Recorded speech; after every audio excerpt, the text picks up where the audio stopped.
Good morning. So yes, welcome to this training that we will have today and tomorrow. Thank you for joining.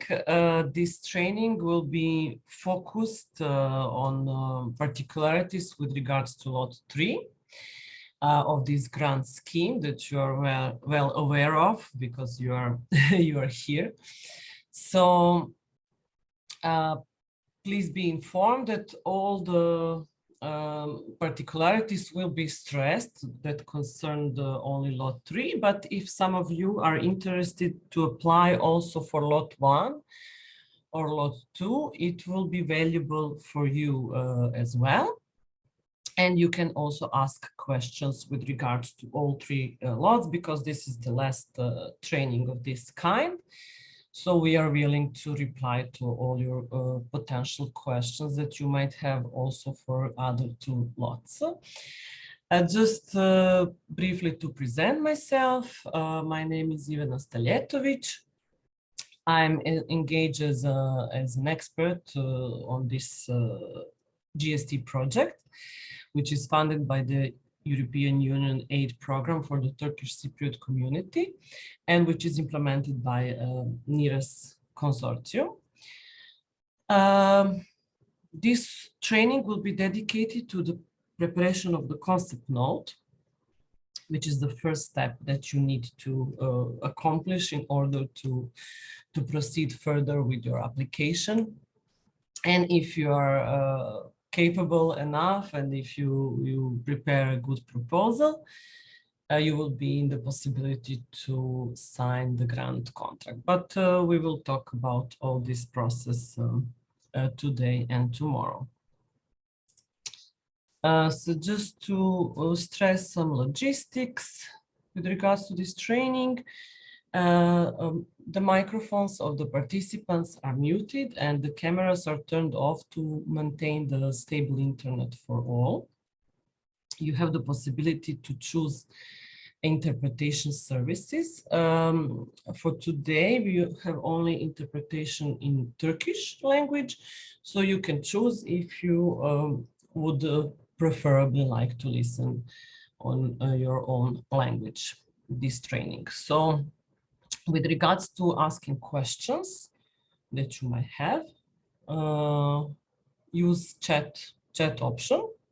You can see in the bar screen, in the bar, so you can ask whenever you have any questions. We would prefer, if it is possible, to write down questions in English, but if you have questions and you cannot draft them in English, it's fine as well. We have translators, so during the break they will translate such questions. We will answer all these questions either after each session or later on as well during the questions and answers sessions. So this is a two-day training, as I have already mentioned, and the training is recorded, so you will receive the video in case if you will not be able to participate both days and you are interested to hear later on what we have talked about. First, I will start with this important note, just to stress that all the opinion, all answers that we will provide you during these workshops do not necessarily reflect the opinion of the contracting authority. For the official document, you should refer to guidelines for applicants. We will go through them as well, and you should review the questions and answers, which will be published by the contracting authority. And you can also ask questions directly to the contracting authority. But nevertheless, all these questions that we have collected during the previous trainings and that we have received through help desk email are also part of these questions and answers that will be published and will be available for everyone. Okay, so with regards to the agenda for today, we have prepared an introductory part with regards to general information on call for proposals, meaning the objectives, the eligibility of applicants, application process, and administrative matters. Then we will discuss about important elements with regards to preparation of proposals.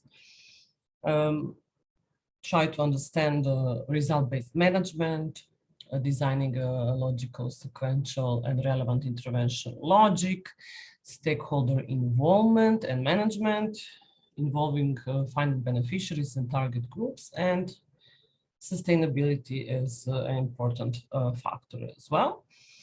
Then we have this session dedicated to budgeting, just for you to understand more precisely the co-funding requirements, how to prepare the budget estimates, which expenditures are eligible, eligibility criteria, and so on.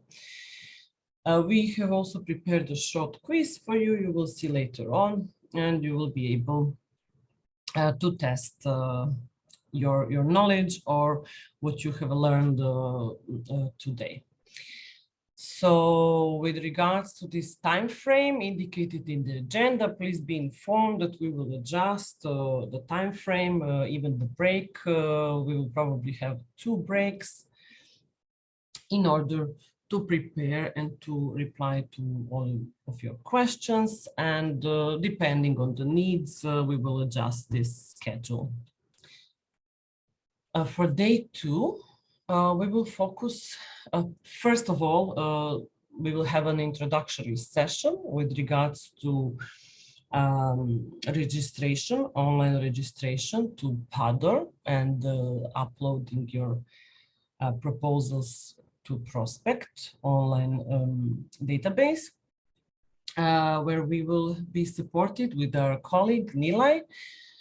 She will explain to you in details and even the guidelines for registration and for registration to PADR and upload to Prospect will be shared with you, just to easy that process. And I would really advise you to join tomorrow morning as well at 10, so to listen carefully with regards to this obligation, which is set under this call. Then we will focus on preparation of the concept note. We will briefly explain the elements that are necessary to be addressed and which will be later on evaluated. This is the description of the action and the relevance of the action. We will provide you some tips for preparation of good concept note. And later on tomorrow, we will explain how the assessment of the concept note is being done, which are the quality elements, and how your concept notes are scored. At the very end, we will just briefly go through the process, what follows if you pass this first step, which is called concept note phase, and what to expect later on if you will sign this grant contract, which is basically the goal of your preparation of your application, which starts with the preparation of this concept note.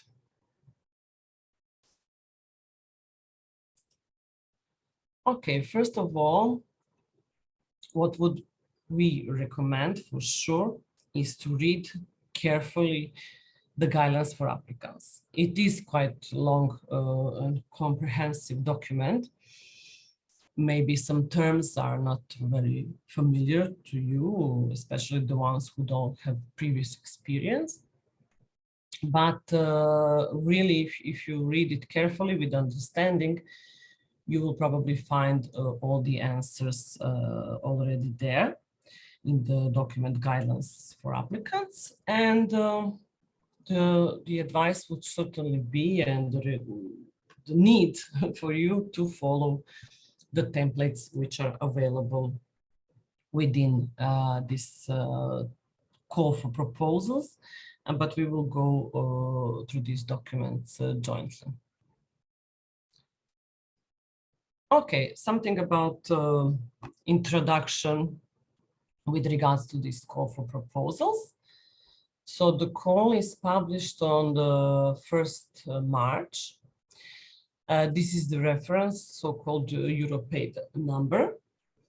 And deadline, which is the most important date for submission of concept note, is 19th of April at 3 p.m. Brussels date and time, but Cyprus time is 4 p.m. Certainly what I would advise you not to wait for the very last day, especially not to wait the very last hour. Our colleague Nila will explain to you tomorrow the process of registration, which should be done well in advance. But the upload to Prospect can follow only when you prepare your concept note. So certainly try to prepare this concept note a bit in advance in order not to wait the very last minute, because something can always go wrong and you will lose the opportunity to be, for your proposal to be examined in this process. So as I already mentioned, online submission via Prospect is obligatory for this call. That is why we have tomorrow morning a dedicated session for that. With regards to submission process, as I already mentioned, now we are in the so-called concept note stage. Is the first stage, which basically is completed after the administrative check first, and then the evaluation of your concept note. If you pass this, you will go to full application stage. It's the second step under this evaluation process, which is also described in the guidance for applicants, where you will have to fulfill the full application form, which is much more comprehensive. And also you will have to prepare the log frame and the budget in line with the templates which are available under this call. Okay, so let's look at this link for call for proposal documents. We will go jointly through this. I hope it will make it a bit easier for you later on. Okay, so this is the link that I have opened for the Cypriot Civil Society in Action 8.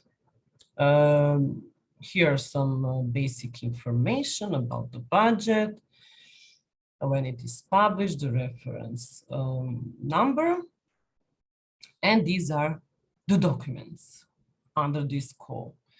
But don't be frightened when you see so many documents. As I said, we will go jointly through them to bring you closer to what is available. So at first, what I would advise you always to look for this latest version of the document, guidance for applicants. It's now this version, the latest version, was uploaded on 4th of March, and it is called Corrigendum because it changes the originally uploaded documents, which is this one. You even have the Corrigendum note where information what has been changed is introduced.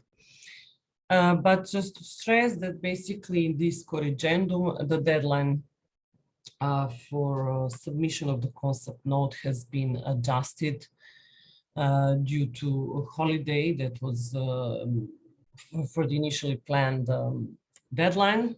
The holiday is in Brussels, so that's why, because of the availability of these services, in case of any problems with your upload of your concept notes in prospect at the very last day, the contracting authority has postponed a bit this deadline until 19th of April.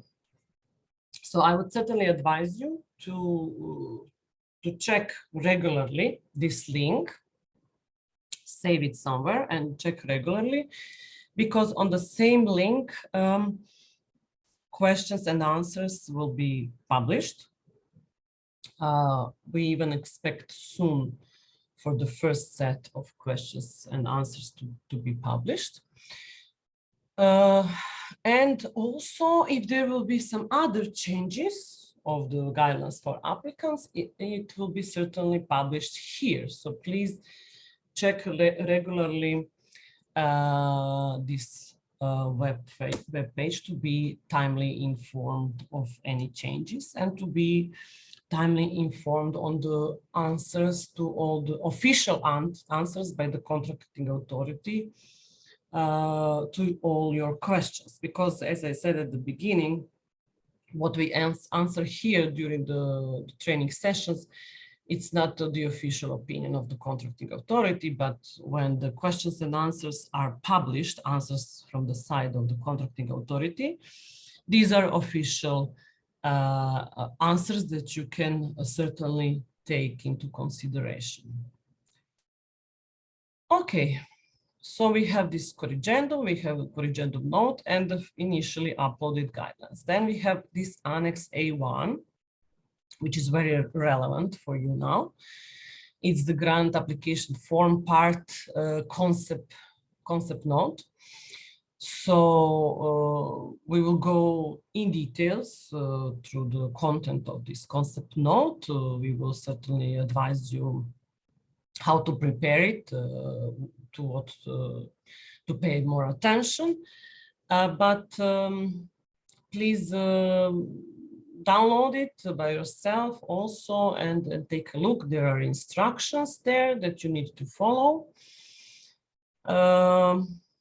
There is even a checklist for your self-check. So please download it if you haven't already.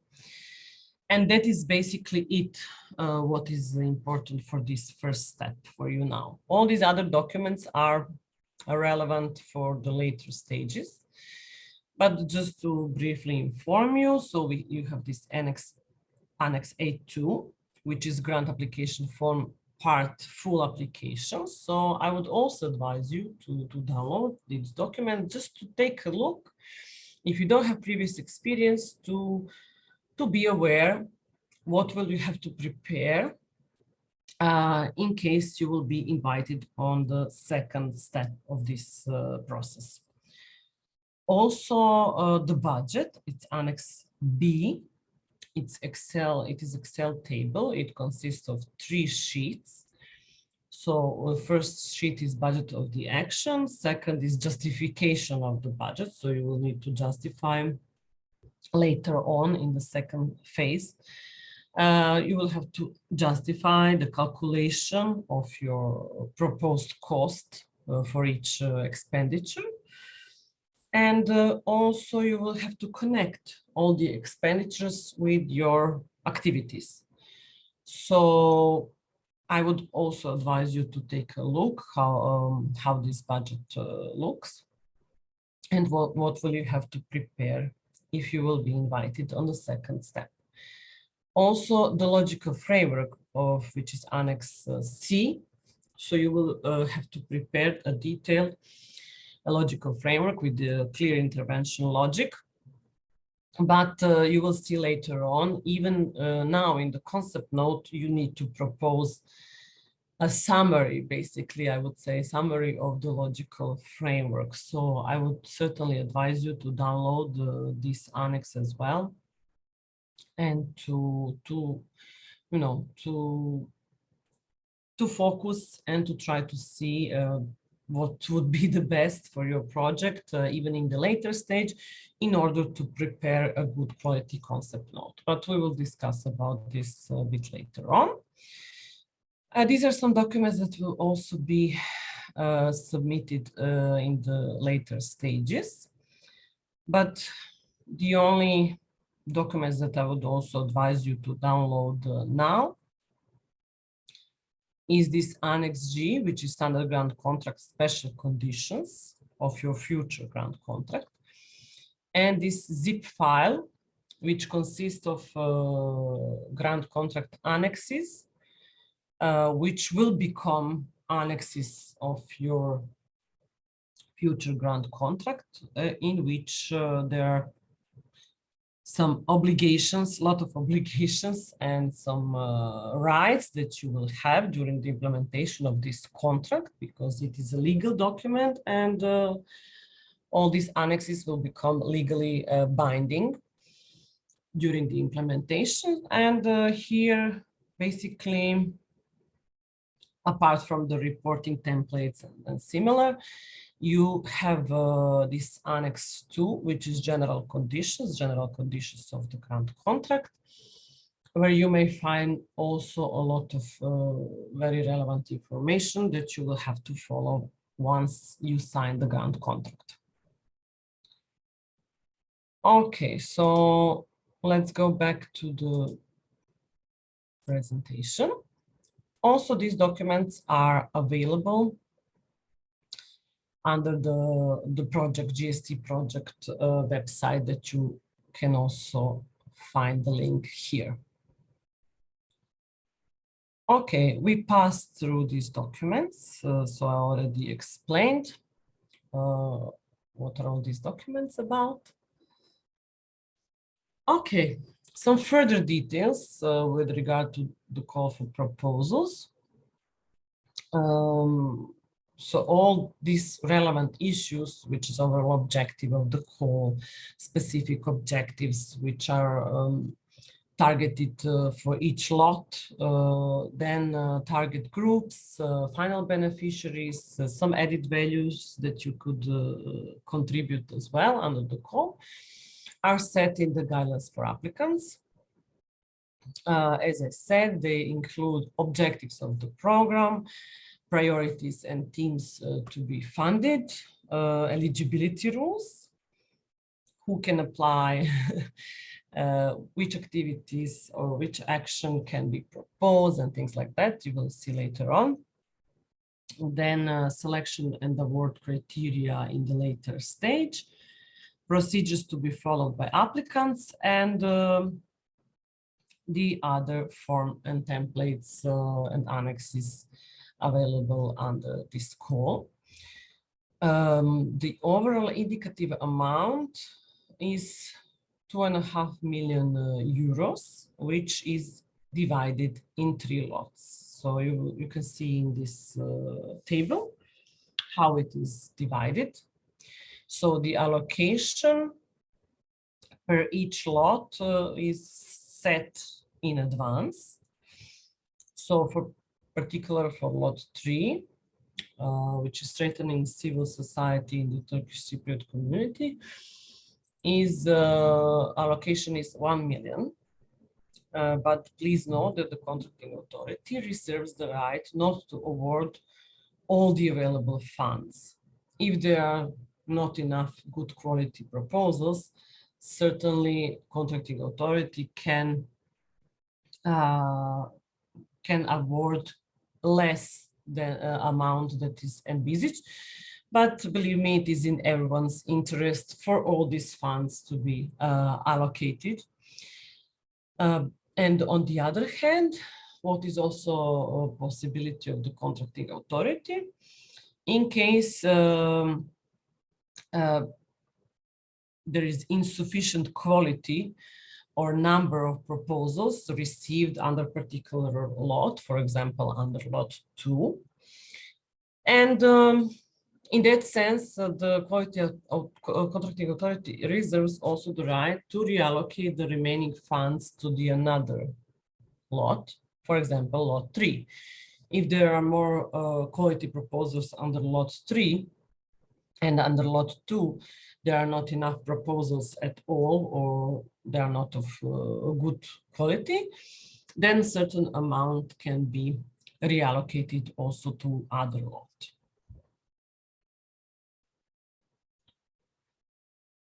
Okay, with regards to the global objective of this call, to which all of you can contribute, is to support the civil society in enhancing trust, dialogue, and cooperation, and in promoting European Union values and standards through actions that contribute to promoting reunification of Cyprus.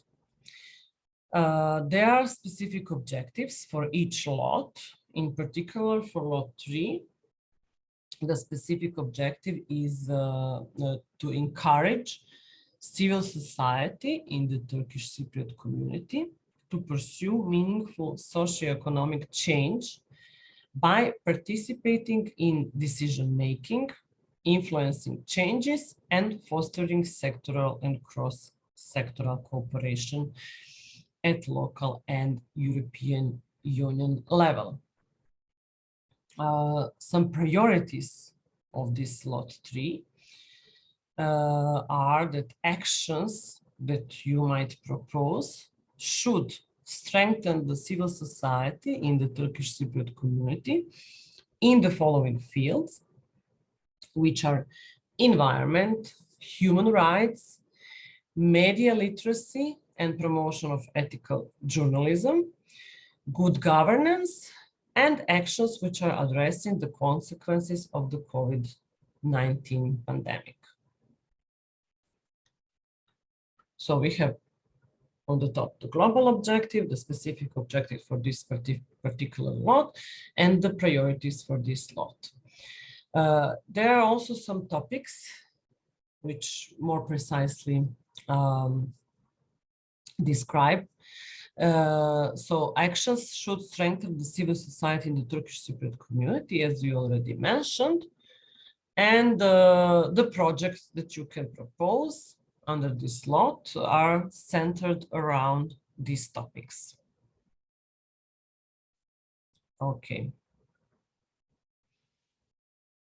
Also for lot 3, there are basically particularities which you can see on this slide are the same as for lot 2.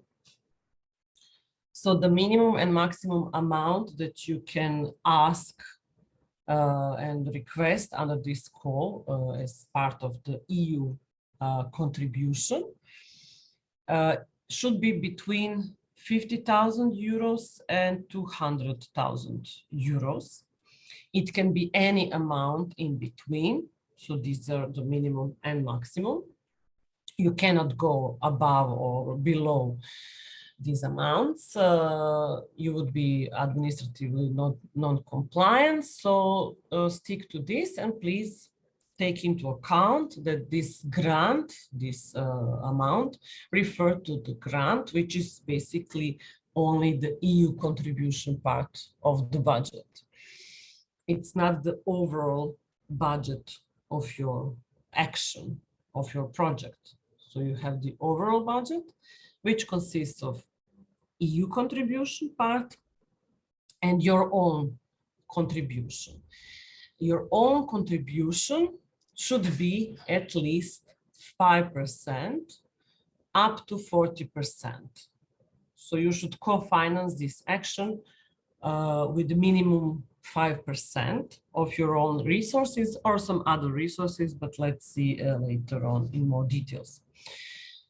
So in other words, any grant which is requested under this call must fall between this minimum and maximum percentage. So you can ask for the EU contribution up to 95% of the total cost of your project, of your action, which consists of activities.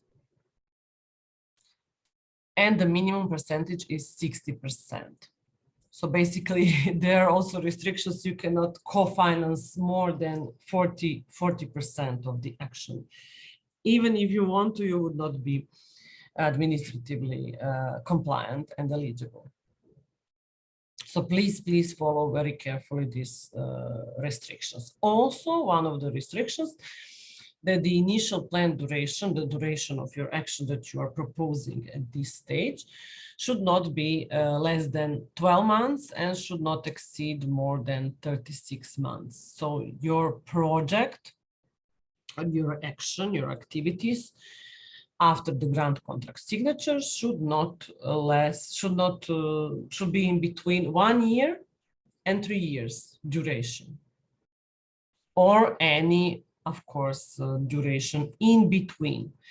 So the minimum is 12 months of the implementation of your project, but you can propose 15 months, you can propose 20 months, 24, 32, whatever you feel that it is necessary for the implementation of the activities that you have proposed. So these are the minimum and maximum. All actions should take place, they must take place in Cyprus.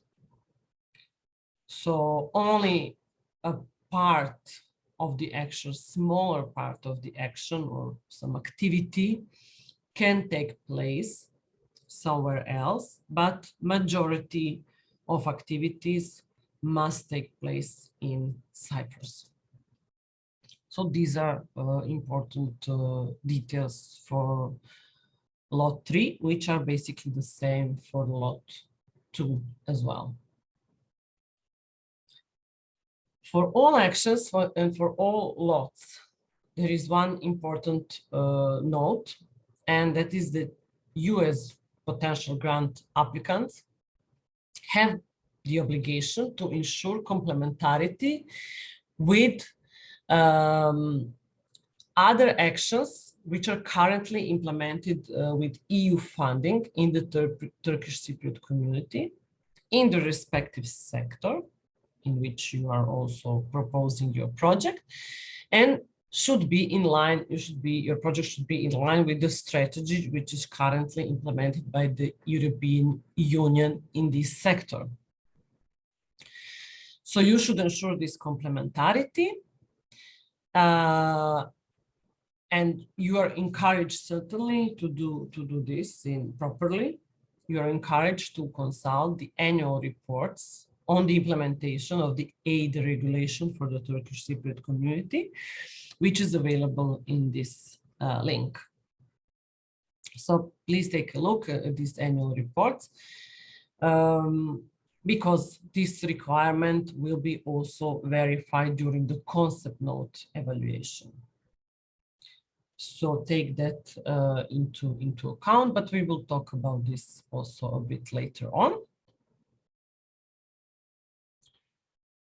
There are particular value-added elements. So what does it mean? Your action, your project can contribute also in order to satisfy these value-added elements, which are also part of the evaluation. You will see later on in the evaluation grid. It is not obligatory. Obligatory is to contribute to the overall objective of this grant scheme.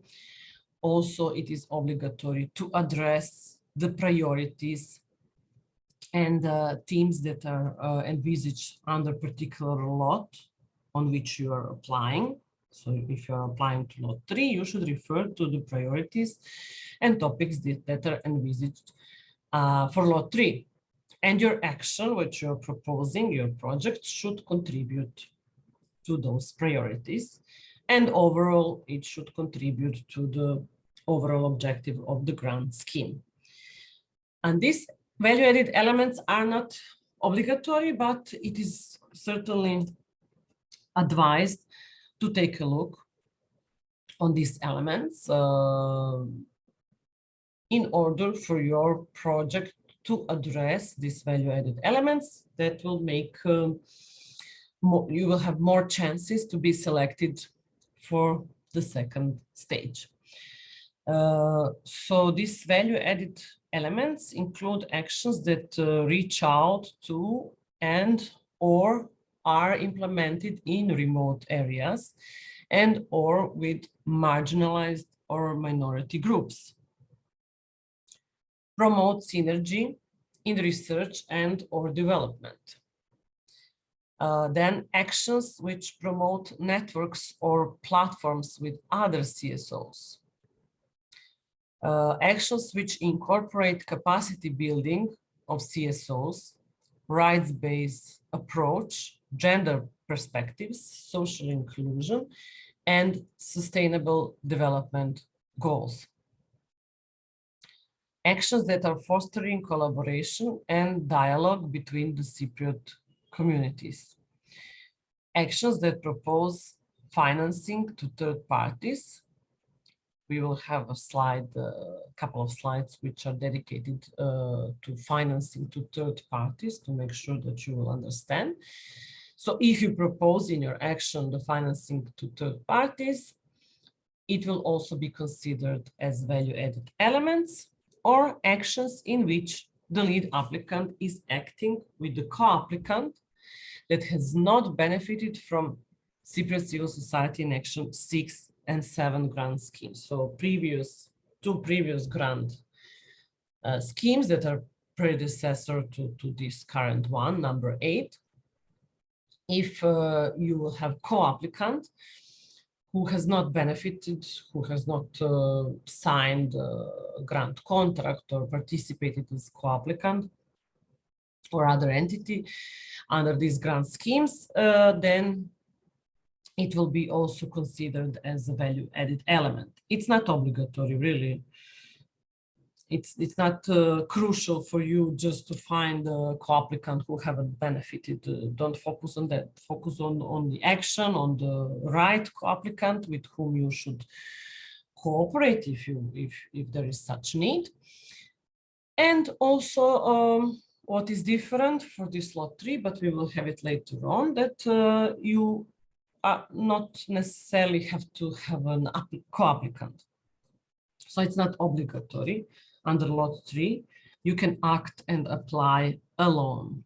You don't need to have co-applicants, which is obligation for lot 1 and lot 2. So these are these value-added elements to which you can contribute in order to receive higher score to be selected on the second step. Okay, we have 3 sets of eligibility criteria, which are all described in the guidelines for applicants. As I said at the beginning, who can apply, which actions or activities you may propose, and which costs are eligible. So the first set of eligibility criteria refers to the actors. It is described in section 2.11 of the guidelines for applicants.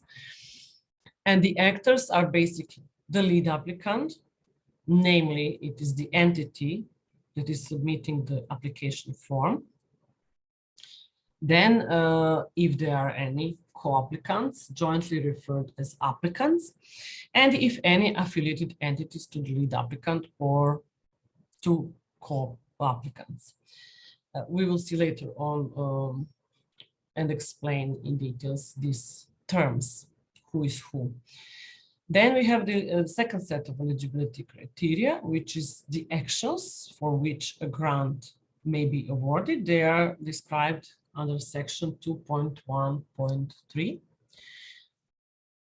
of the guidelines for applicants. And in the following section, you can find the third set of eligibility criteria with regards to costs and the type of costs that may be taken into account in setting the amount of the grant. Okay, for the first set of eligibility criteria who can apply under lot 3. In order to be eligible to apply, you have to be a legal person. You have to be non-profit making, because making profit is not allowed under any EU funding grant scheme or any other EU funded project. So you should be a legal person. You should also be non-profit making, and you have to be a civil society organization, and you should be registered in the Turkish Cypriot community, and you should be directly responsible for the preparation, management, and implementation of the action, which will be implemented with the co-applicants and affiliated entities if you have co-applicants or affiliated entities. You should not act as an intermediary. So as you maybe have noticed, these are cumulative criteria, and all these criteria needs to be satisfied. You need to satisfy all these eligibility criteria cumulatively in order to be eligible to apply.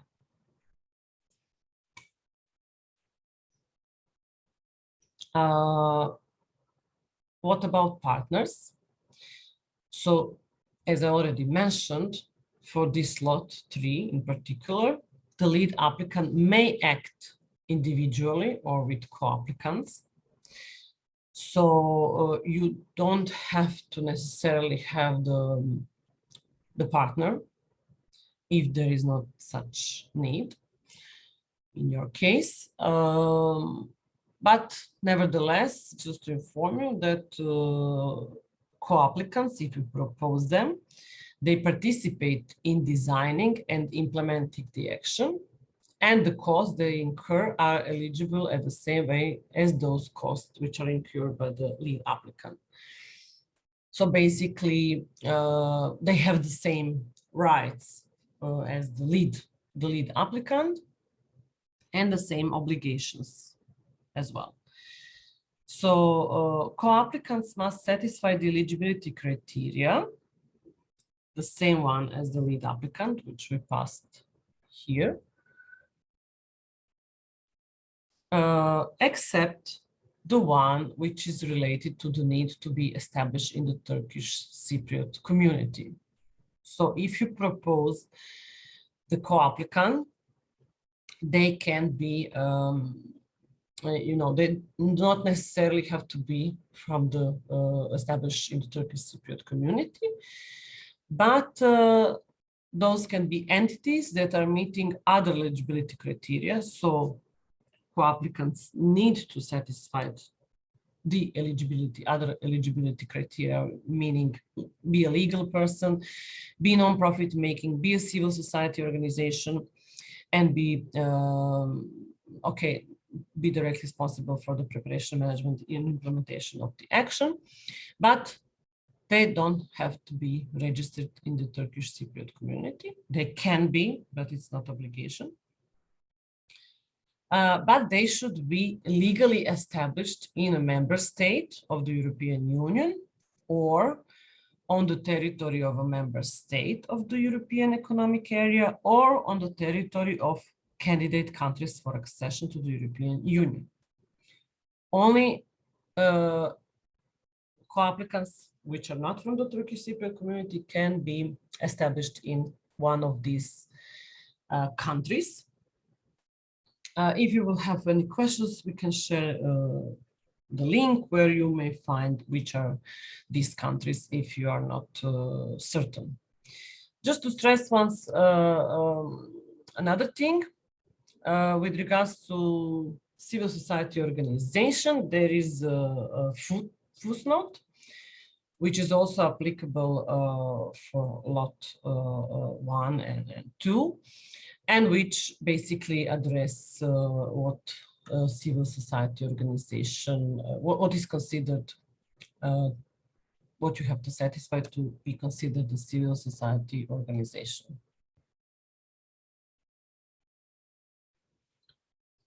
Okay, so we have passed the applicant, co-applicants. Now we have these affiliated entities. So the lead applicant and co-applicants, if you have any, you may act with affiliated entities. There is a quite a comprehensive definition what is considered in order to satisfy this criteria to be considered as affiliated entities to lead applicant or co-applicant. But basically these are the entities which have a structural link with the applicants, namely lead applicant or co-applicant. In particular, a legal or capital link may be considered as affiliated entities. So in some cases, it can be a sister company or so-called mother or daughter companies, something like that. But there is quite a good explanation in the guidelines for applicants, where you may find what is considered affiliated entity. What is important to stress here that universities or research centers which are linked to universities cannot be considered affiliated entities. With regards to associates and contractors, these are other terms.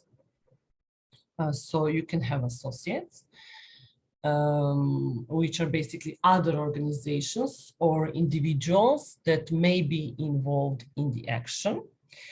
These associates play a real role in the action, but they cannot receive funding from the grant, except for per diems or travel costs if they participate on some trainings or conferences or meetings. Their costs of travel and per diem or subsistence allowance are eligible, but associates cannot receive a part of the grant, which is basically entitled to the lead applicant, co-applicants, if they have any, or affiliated entities. And then we have another term, which is contractors.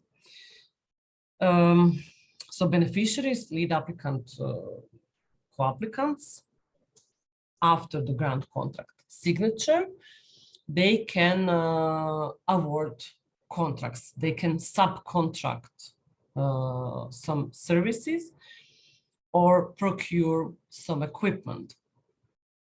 Not to forget to mention that associates or affiliated entities cannot also be contractors in the project. Especially, you cannot subcontract your co-applicant, for example. If you apply with co-applicant, it cannot be a contractor in the project. It goes the same with the affiliated entities and associates. So also take into account that your own staff or staff of your partners, co-applicants or affiliated entities cannot be subcontracted as external experts during the implementation of the contract, because contractors are subject to the procurement rules, which are set out in Annex 4 to the standard grant contract. This is one of the annexes in that zip file on the link that I have showed you. So you can also take a look on the obligations that you will have in case you will have to make some procurement during the implementation of your contract, procurement of services or supplies. What is also needed and the same as on the previous slide is this important note that universities or research centers which are linked to universities cannot be considered as associates or contractors. So basically for the universities or research centers which are linked to universities, it is not eligible neither to apply because they are not civil society organizations. And they also cannot act as affiliated entities and neither as the associates or contractors, future subcontractors.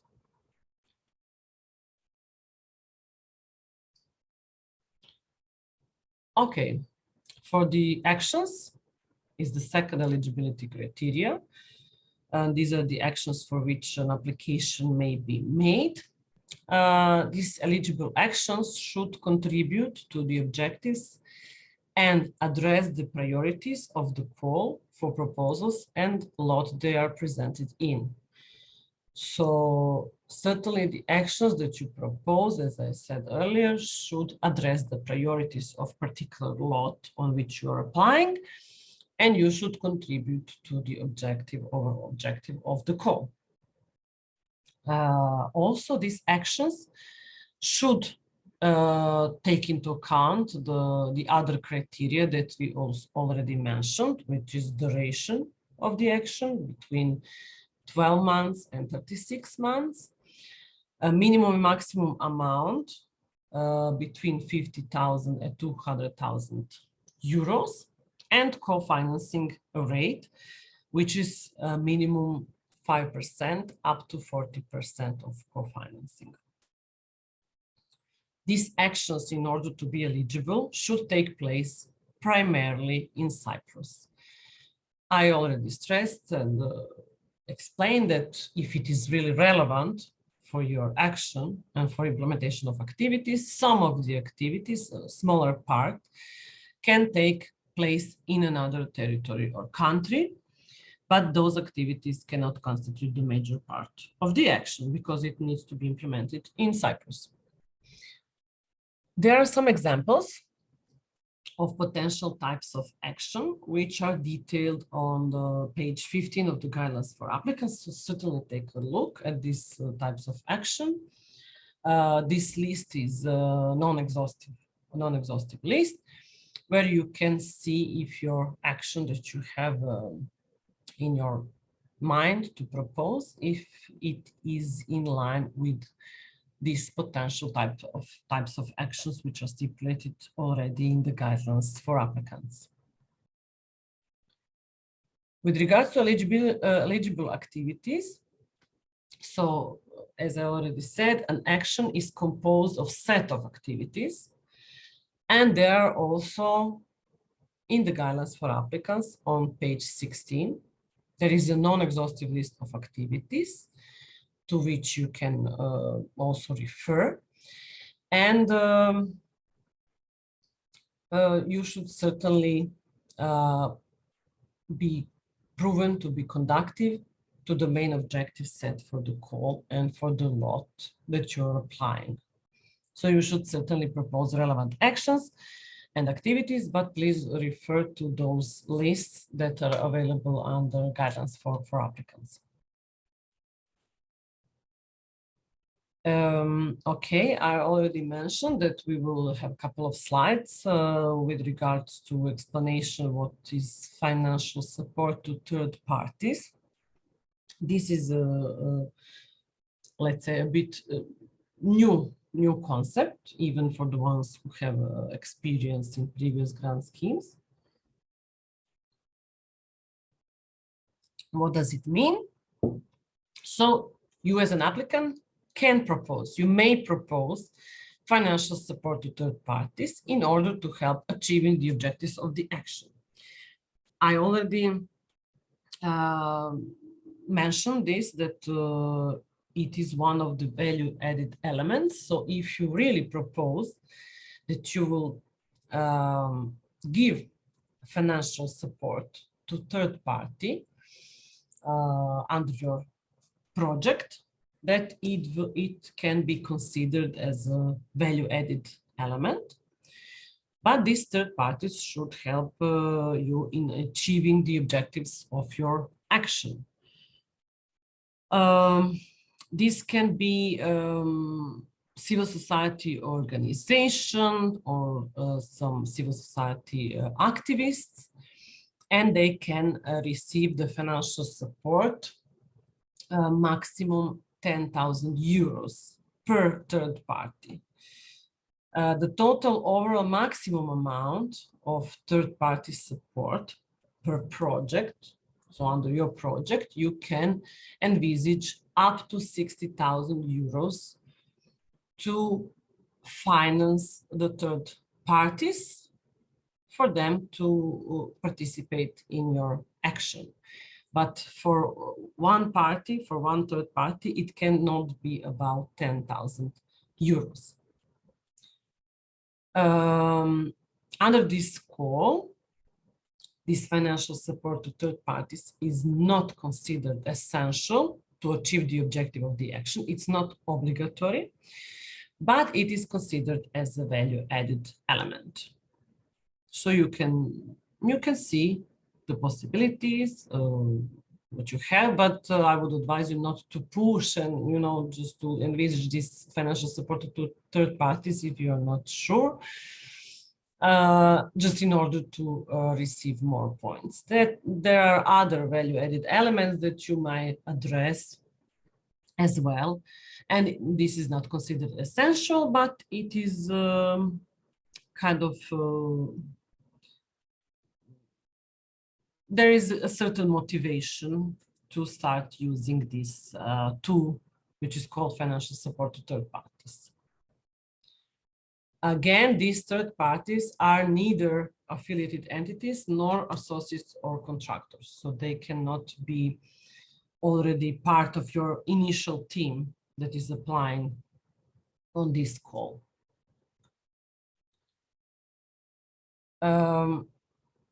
Later on, with regards to this financial support to third parties, in Annex A2, which is full application, you will have to define, just for you to know, if you propose now in this concept note stage that you will use this tool, later on in the later stage, in step 2, in the full application, you will have to define the overall objectives, the specific objectives, and the outputs to be achieved with the financial support. You will have to explain the different types of activities which are eligible for financial support on the basis of a fixed list, the types of persons or categories of persons which may receive financial support, the criteria for selecting these entities and giving the financial support. And you will also have to define the criteria for determining the exact amount of financial support for each third entity and the maximum amount which may be given. So please take into account that you will have to explain in more details in the full application the calculations and other particularities with regards to this financial support to third parties.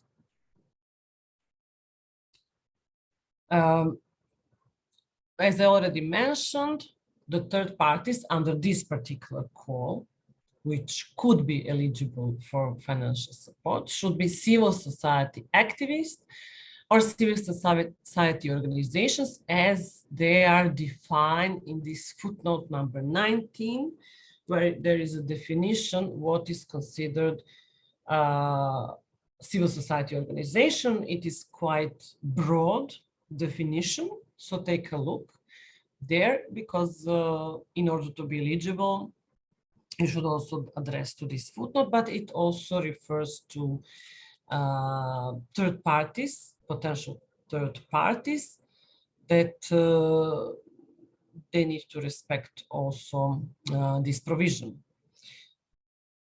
Of course, the activities that are funded through these third parties should also contribute to the present call for proposal objectives and priorities. These financial support to third parties should, as much as possible, be channeled to CSOs acting in the interest of specific groups and or working in distant and remote areas and or promoting activities with multi-communal networking and or networking with CSOs which are based in the Republic of Cyprus. Third parties cannot be asked to provide co-financing. They are getting financial support. You should cover 100% of the action which will be done by a third party. So third parties as such cannot be asked to co-finance your action. And they cannot certainly get financial support to pay for co-financing obligation in another EU-funded project, for sure. So the third parties can receive the part of the grant budget to achieve certain objectives, to perform some set, a part of the activities, but they cannot receive the, the money to co-finance another EU-funded project. That is certain. With regards to the list of ineligible actions that you should also address in order not to propose something which is not eligible, and these are the actions which are concerned only or mainly with individual sponsorship for participation in workshops, seminars, conferences, and congresses. So it is not allowed, to have a grant and, to finance and to sponsor only participation in such events, such as workshops, seminars, conferences, and congresses. Then the actions which are concerned only or mainly with individual scholarship for studies or training courses. It can be basically a part of your action, even such expenditures, but it cannot be the main focus of your action. Then it is not eligible to propose actions which duplicate other EU-funded projects or programs. You cannot duplicate or overlap with other EU-funded projects or programs. Then you cannot propose actions which are already financed in full by another donor. It will be double financing, which is not allowed. Then one-off events, such as conferences, roundtable seminars that are not part of a wider action. Research projects that have already been completed, fully funded, or already published. This is basically more referred to lot 1, but nevertheless, it can even be applicable for other lots. So you cannot duplicate, you cannot propose something that has already been done, completed, funded, or published. It would simply not be fair. And the actions that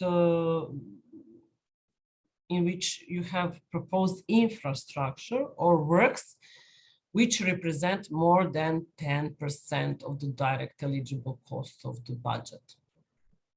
So if you have such component for the infrastructure or works like reconstruction or something like that, if it is crucial and necessary for the implementation of your action, you will need to prove it for sure and justify it, but you should not envisage more than 10% of the total cost of your action, of your project.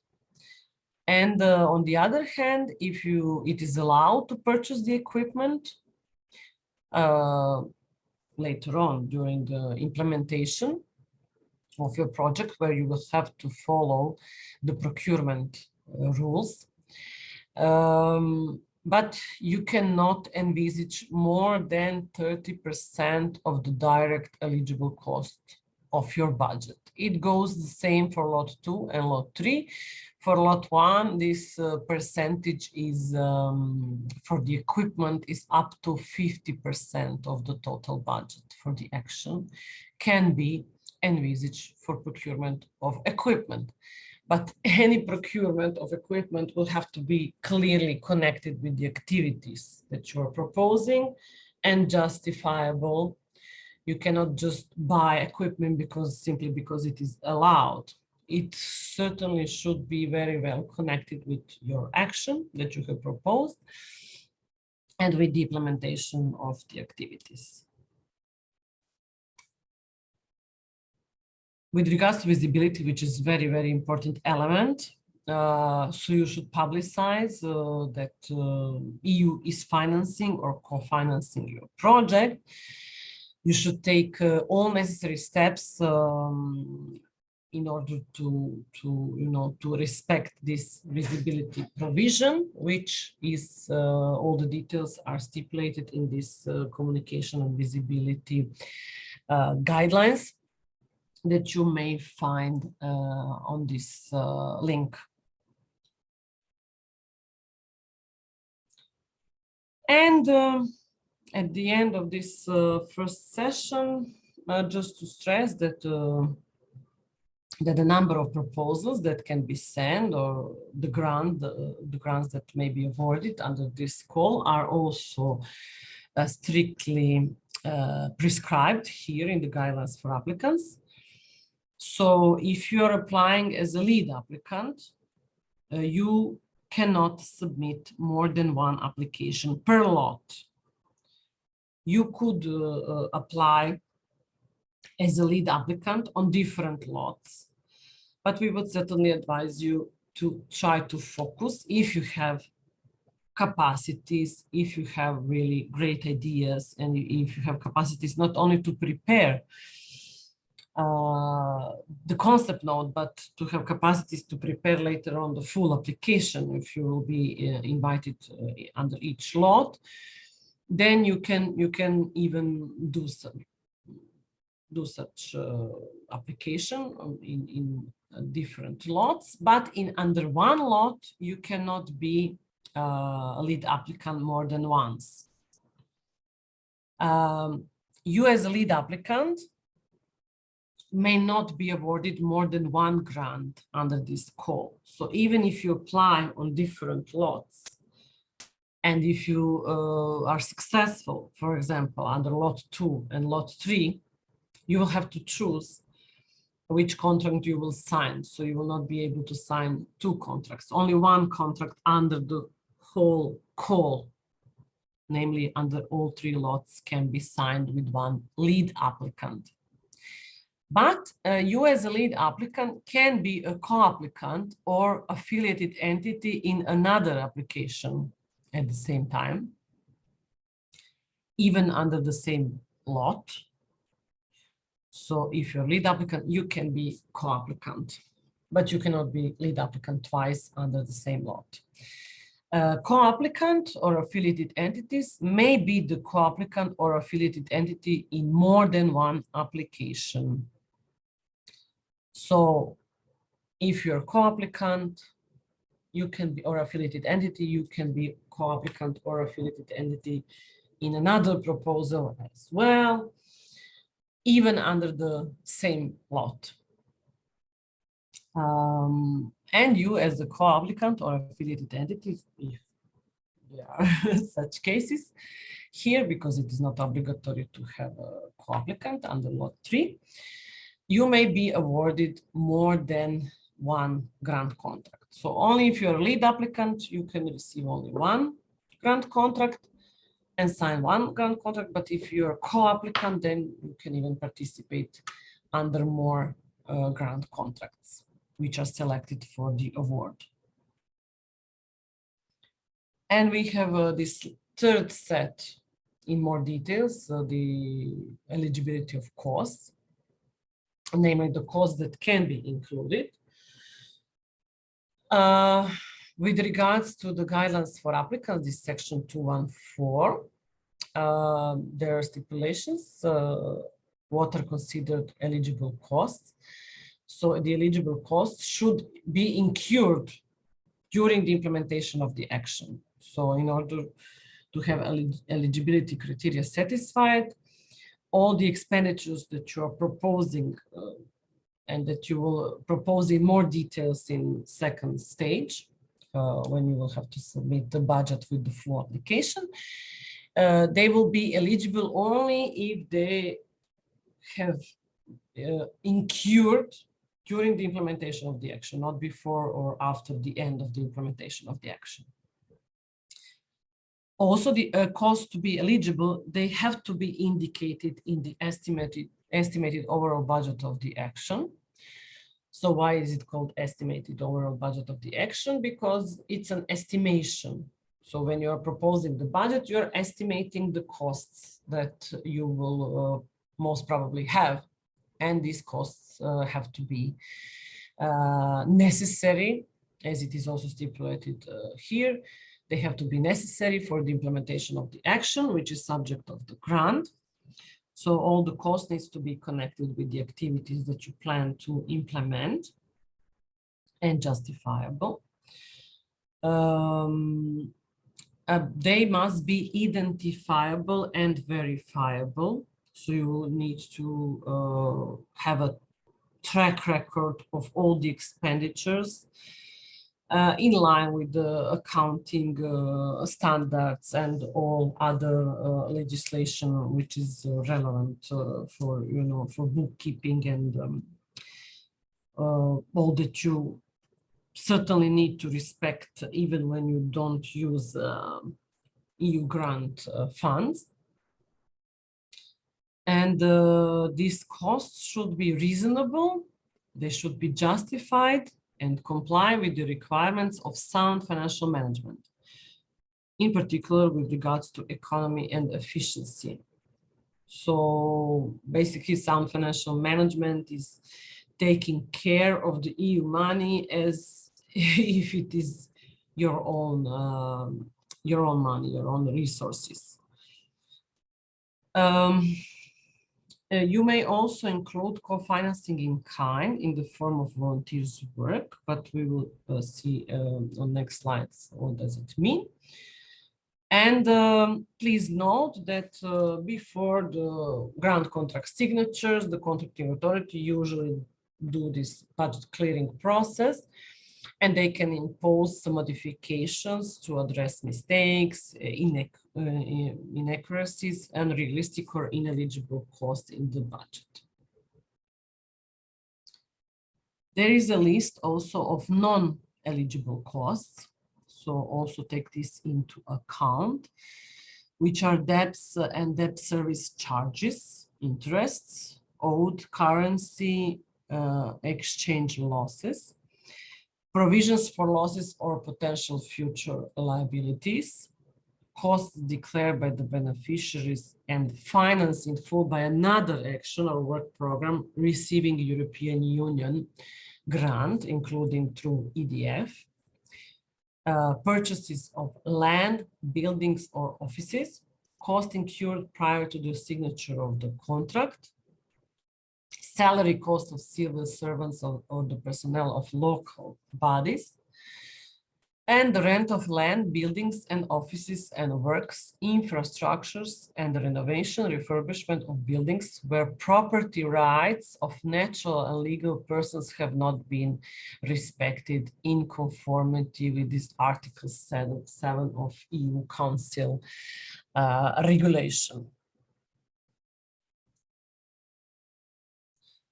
Okay, I already mentioned this volunteers' work. What does it mean? It is considered as contribution in kind. It can be allowed under certain codes. It's not obligatory for the contracting authority to envisage such acceptance of the contribution in kind in the form of volunteer work, but under this code, it is allowed, and they will accept, they can accept the co-financing in the form of this volunteer work. What does it mean? As I already said a couple of times, you should co-finance this action with minimum 5% of the total cost of the project, of the total budget of the project. So minimum is 5%. Out of this 5%, volunteer, minimum 5%. You can co-finance up to 40% for sure. But this co-financing part may comprise up to 50% of volunteers' work. Just a second. So what does it mean? You can propose that relevant number of volunteers will be engaged under the project, will participate, will perform some project activities, and their work will be valorized. And they will certainly not be paid because volunteers are not paid, they are volunteering, but their work is valorized by the European Union, by the European Commission, and the amount per volunteer per day for Cyprus is 78 euros. You can find more details and this value, valorization of volunteers' work in the link that you can see here on this slide.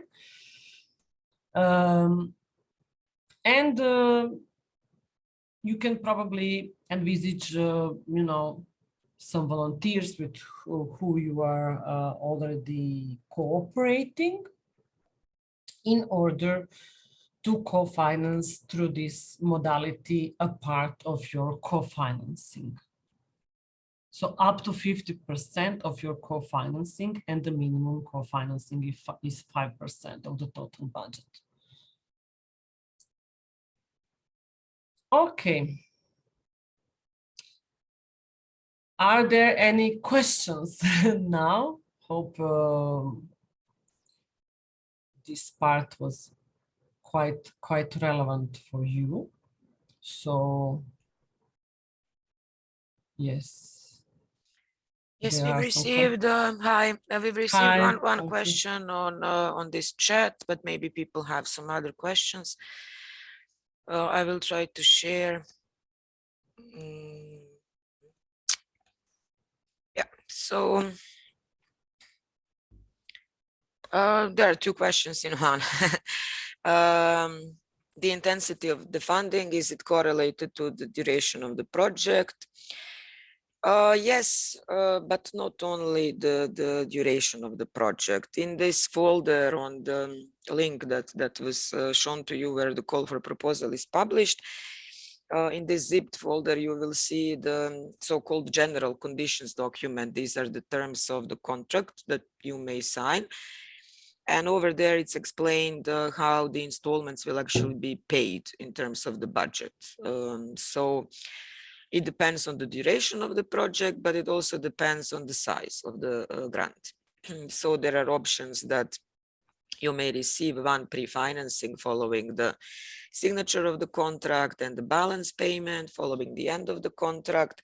This is an option for projects that are below 12 months, and there is also a financial limit, so it's best to study these terms. And for, let's say, higher size projects that are lasting longer, there is a possibility that you may receive one pre-financing and then further pre-financing and then balance payment. So that needs to be taken into account as well when you are doing financial planning of the project. But for the time being, you are only submitting a concept note. You don't really need to submit the full budget. But it's important to be familiarized with these terms in the sense, like how much money would you be receiving following the signature on of the contract? Would there be any other further pre-financing installments and so on? And the second question was, should the proposed project focus only on one topic or include a variety of topics?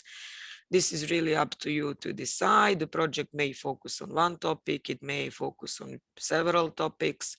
It's important that the project is internally coherent, that it has relevance for this call. So I wouldn't advise that you just pick several topics thinking that this may increase your relevance, to the project, because picking only one is quite sufficient as long as the project is feasible and internally coherent, and it fits in the specific objectives of the call and the priorities of the call. Let's see if there are any other questions. No, there was a question regarding the break. Yeah, we are now going to make a 20-minute break. We can be back here in 20 minutes. And in the meantime, during the break, you can, like if you have, one question arrived in the meantime. We will be able to purchase the equipment in lot 2 less than 30% of the direct eligible costs. In every lot, it's possible to purchase equipment, but bear in mind that there are some rules of origin, that the equipment needs to originate from certain countries or territories, that there are thresholds, like you rightly observed here, that there is a threshold for this equipment, the answer is yes, but I mean, there are some other things that you should look into when planning the purchase of equipment. But yes, you are able to purchase the equipment in lot 1 and 2 and 3. The thresholds are different though. Yeah, so we can break, as I said, for 20 minutes. And in the meantime, if you have any questions, go ahead, send them on this chat. We can do a Q&A session even after the break and then continue with the second topic. Thank you. Hello. I hope you enjoyed this short break. So let's continue. There is another question that we have received in the meantime. So I propose first to reply and then continue with the second session. So the question is, can we also add the salaries of the coordinator and the full-time staff who will dedicate all their time to work for the project? Basically, the answer is yes. In principle, salaries of your full-time employed staff are eligible to be financed under the project. It is envisaged, you will see in the template of the budget, it is envisaged in the budget heading 1, where there are eligible gross salaries, including social security charges, and the percentage of work on the project certainly depends on the needs and particularities of your activities and your action. Usually, if you act alone as a coordinator without partner under lot 3, so if you act alone, you will probably have a project manager, financial officer, and maybe a procurement person. Or you can also have staff which are experts in your sector, in your field, and they can also dedicate a part of their working hours to the work on the project. If you don't have such capacities or experience, external expertise, you can envisage a procurement of such services, and it is envisaged under budget heading 5, which is other costs services.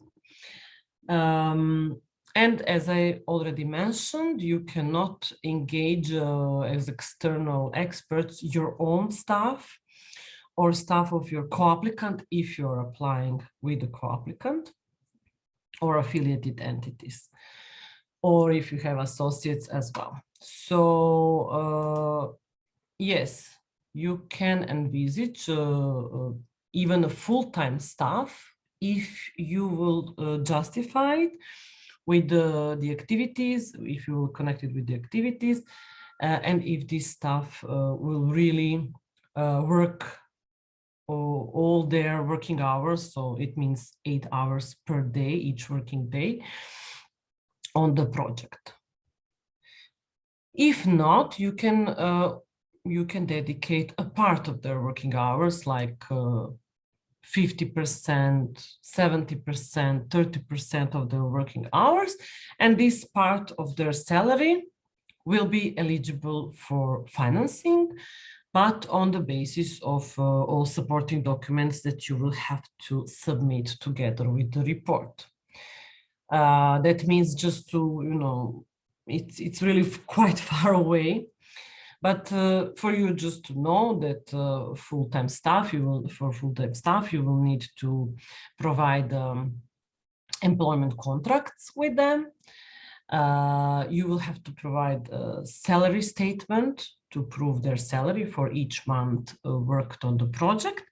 You will have to provide the timesheets for their work to prove that their work has been connected with the implementation of the project activities on which how many days per each month worked, and also proof of payment of net salary to the person, and like bank statement and proof of payment of social security charges, because gross salary is eligible because you need to respect all the rules, which you basically respect even if you don't have EU grant funding. Okay, so I hope I have replied. I wonder if not only a seminar, but a seminar series can be part of the project. It is up to you to design the action. The only thing what we wanted to stress on the last couple of slides, it was that it is not eligible to focus your action only on the implementation of the seminars or conferences, you know, to be the core activities and the only activities of your actions. So it can be part of the action. It is usual under grant contracts to have some seminar, even more seminars. You can even procure external expert, external trainer under budget heading 5. It cannot be your local, your partner or your own staff, for sure. Your own staff can provide also their expertise, but as part of their regular working hours under the employment contract that they already have.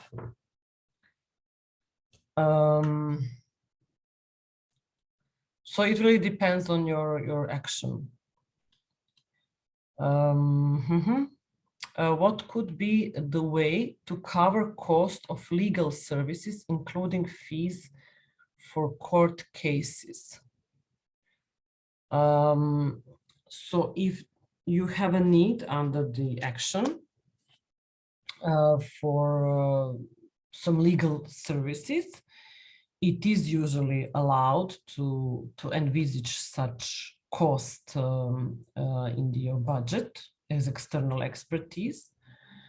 But with regards to fees for court cases, I think we need more information with regards to this, what this should cover. But I'm not quite sure that this would be eligible. But it really depends on the action. Maybe my Yes, colleague I mean, it Alexander depends really. We had some, I don't know what exactly the attendee is referring to, but for example, if you're doing some strategic litigation cases and you would like to process these cases, there are certain fees usually that you need to pay, administrative fees or different fees to the court. Previously on various projects in civil society, we had similar costs. So there is no provision which prohibits inclusion of those kinds of fees, but it's best if you actually send us a detailed question on the help desk so that we can consult also with the contracting authority and then to see if there is anything specific in regards to that. In terms of, I would just like to mention once again, you can study the ineligible expenses in a list of ineligible costs in the guidelines, and you will see that there is no mention that, you know, like legal fees are prohibited or anything like that. So for the time being, you can plan them, but nevertheless, you're not sending the full budget in the concept note stage, only the indicative amount that you may require, and then the full budget will be sent only in the second phase of the submission. Okay, thank you, Alexandra. Okay, we have another question. Is there a maximum daily salary for the project coordinator? Okay, so at first, it's not a daily salary. The salary is monthly salary. So it is eligible to plan the cost of your own staff. So you are applying as a lead applicant, for example, and you dedicate a person from your own staff to be the project coordinator or the project manager. Usually those staff are already engaged, or how to say, employed on the monthly salary in your own organization. So it is a monthly salary. It's not a daily fee. So you cannot envisage a fee for the person that works as a part of the project team. The fees are envisaged only for the external experts, which can be procured later on and envisaged in the budget heading 5, which relates to other cost services. But with regards to monthly salary, basically what is stipulated in the rules that the cost that you envisage should not surpass the cost that you are regularly having when you don't implement a grant contract.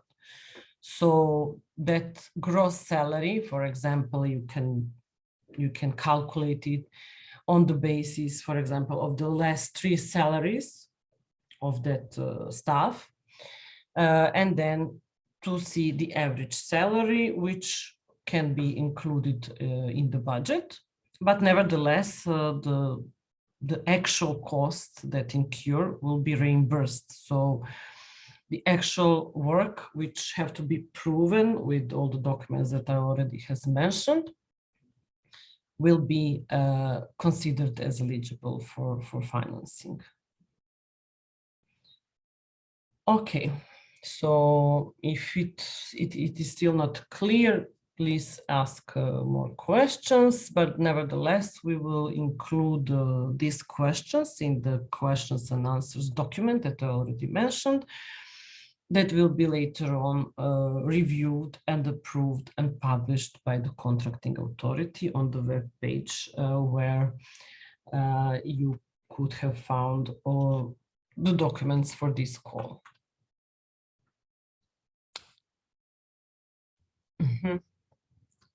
Okay. We have another questions. What are the eligibility criteria? It could be recruited as full-time or part-time staff or services. Could any member of board of NGO be recruited? Basically, in my opinion, it is a conflict of interest if you recruit your board members or the head of the board of your organization as an external expert on the project. So nevertheless, you will see in the official answer that will be provided by the contracting authority, but I would not advise you to plan to engage the board members, your own board members, to participate as external experts and to provide trainings and surveys or whatever activities. Okay, we have another question.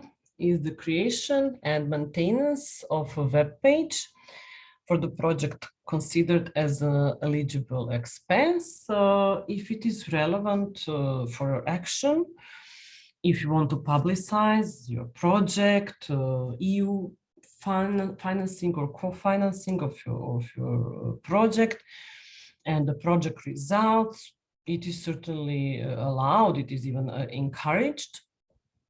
So you could envisage expenditures for the creation and maintenance of the web page, but maintenance only during the implementation of the action. After the contract ends, of course, the maintenance you should cover from your own resources. And this is also important to stress, that you need to envisage such expenditures later on, because you cannot say after the EU funding expires that you don't have money to maintain that web page and you just shut it down. It's not allowed, it's not in line with the sustainability principle. So you will have to ensure the sustainability either through maybe other projects, other donors after this project ends, or through your own resources. So keep that in mind. Okay. Anyhow, ask more questions. So we will have another break when we will reply on your questions. But now I propose that we continue with this session 2 that is envisaged for today, which is related to preparation of proposals. We will go through the important elements of the concept note, what you need to take into account. We will give you some tips.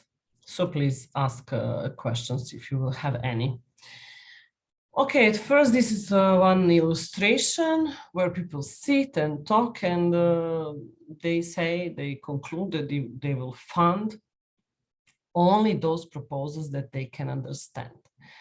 So even though you are basically a master in your sector, in the field in which you're applying and proposing a project, you should certainly try to use a bit simpler language that is understandable to everyone, and to present this intervention logic, which will be later on part of the logic. Ivana, I'm sorry. Yes. I'm sorry. I just see that somebody cannot hear you. So please just, if you can confirm everybody, if you can hear. Okay, yes, please. Yes, we can. Quite clearly. Yes, I can as well. Özlem, maybe if you can just check your... Loud and clear. Yes, they can hear me. Probably it's with Özlem, I don't know. Yeah, you can continue because everybody can hear. Okay, thanks. Thank you. So even if you are, very experienced in the field, you are proposing the activities and the outputs, you should try not to use very formal and language that is only understandable to your circle. So you should try to to put it in simple, more simple words to be understandable to everyone, because you cannot expect under this call, and there are 3 lots, and each of the lot have their specific fields in which you can propose your actions. So certainly evaluators together with the assessors cannot be experts in all those fields, or these fields. So try to even prepare your concept note and to give to your colleague, or even to your friend or some family members to read it, and to give you feedback if this proposal that you have prepared is understandable for them as well, who are not experts in that certain field. Okay, So now we will talk about the result-based management. We will compare it with the previous approach for the activity-based management. So we will start with the elements of result-based management, which are certainly, as the word is saying, the title is saying by itself, it's management of results, it's focus on the results. Certainly you should clearly identify the target groups and final beneficiaries. And you should design the action, the activities to meet their needs. You should define realistic expected results based on appropriate analysis. So you should focus on the results, but you should also identify the risk and propose mitigation measures if such risk occurs. So this result-based management is basically monitoring progress towards results with the use of appropriate indicators. So you have to define the indicators that will help you and even the contracting authority later on to monitor the progress and the achievement of your results. This result-based management is basically increasing knowledge by learning lessons and integrating them into decisions. So it also applies the lessons learned, and reporting on the results which are achieved and the resources involved. So which resources, which inputs you needed to achieve these results. Okay, this is an illustrative picture. So with regards to comparison, activity-based approach to result-based approach, there are a couple of slides. So basically, it doesn't mean if you focus on the activities, if you work a lot, that it will result in accomplishment. So that's why this transfer of the focus from the activities to results is important, because you shouldn't lose sight of the real objects and goals by creating jobs and staying busy. So that's why this result-based approach has been introduced as a better tool. Why? Because it is considered that the result-based management is activity-based approach or project cycle management done right. Why is that? Because it provides more tools and directives on what should be done to ensure that project design is performed in a participatory way, and to make sure that one takes into consideration any assumptions and risks. So this is, you can see the table with some examples. It is certainly not related to the scope of this call. It is related to sales, but it is quite simple and it should be understandable and applicable to everyone to understand. So basically, you should not focus on the activities, for example, writing weekly sales report, but you should focus on the goal, which is an increase of sales by 10%. So you indicate, this indicator would be this increase of 10%. Then the activity handling customer complaints and other problems should be better transformed to achievement of a goal, which could be reduce customer turnover by 15%. So it is kind of measurable. Then activities meeting weekly to discuss new product development project. And on the other hand, the goal would be launch 5 new products this year. Because meeting weekly and discussing doesn't necessarily mean that you will achieve, you know, certain goal and that you will make progress. And also activities participating in quality control training program.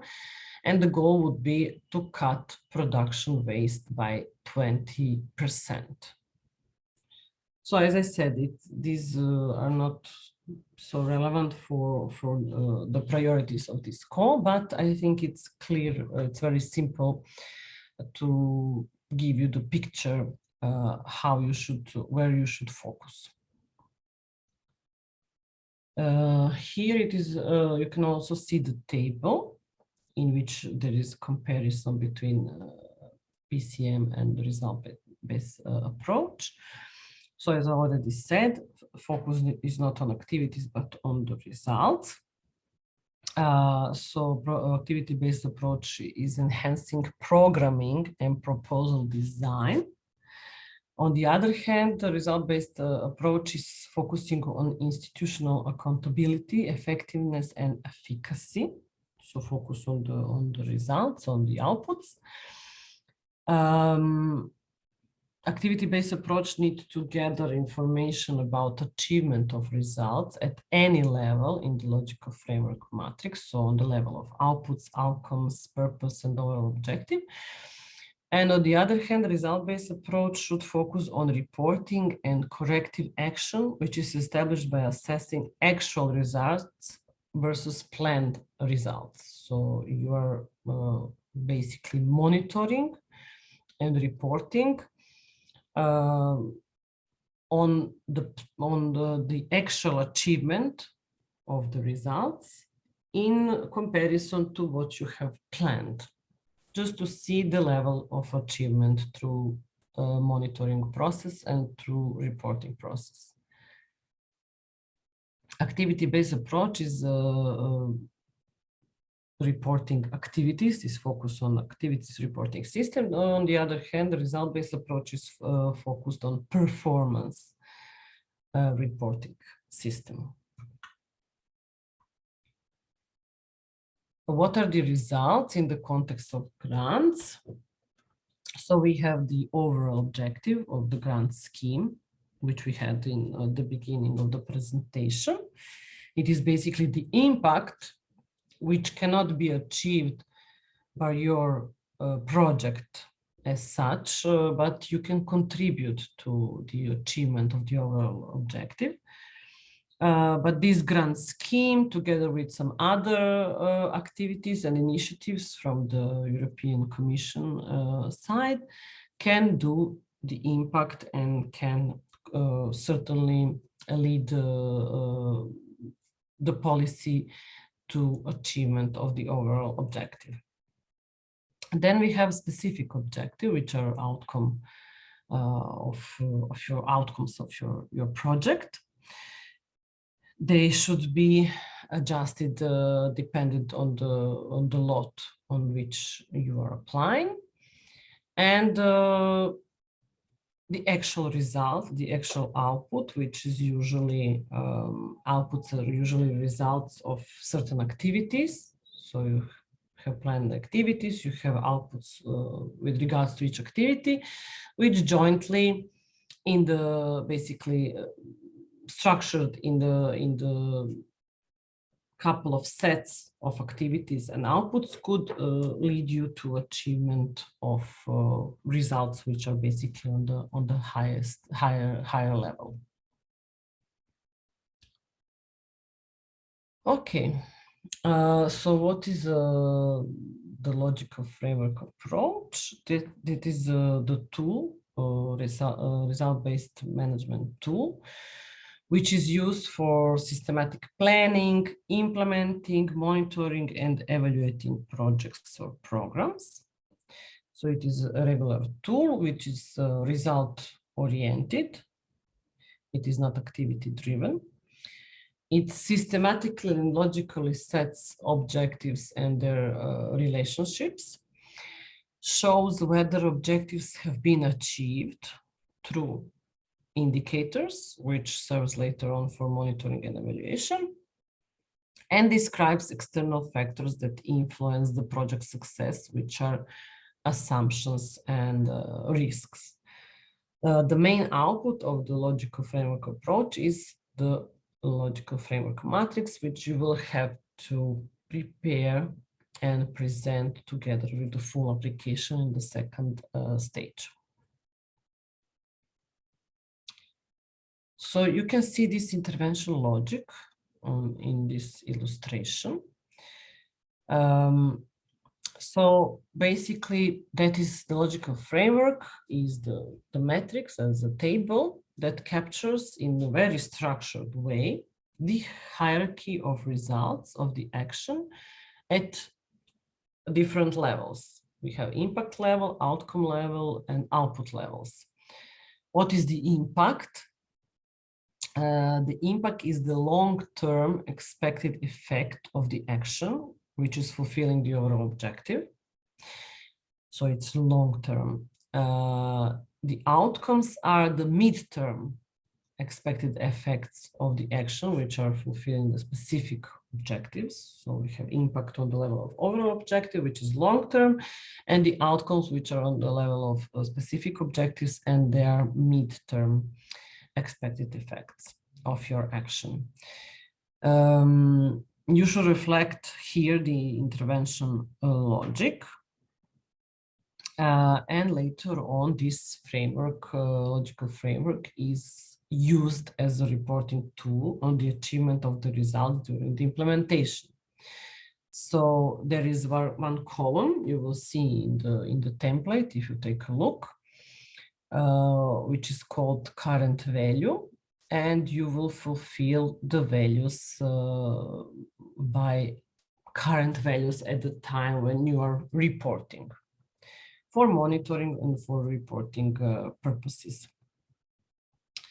So, and at this stage, this current value column is left blank, but there are instructions available in this template, so you should certainly take a look at the instructions and follow them. Okay.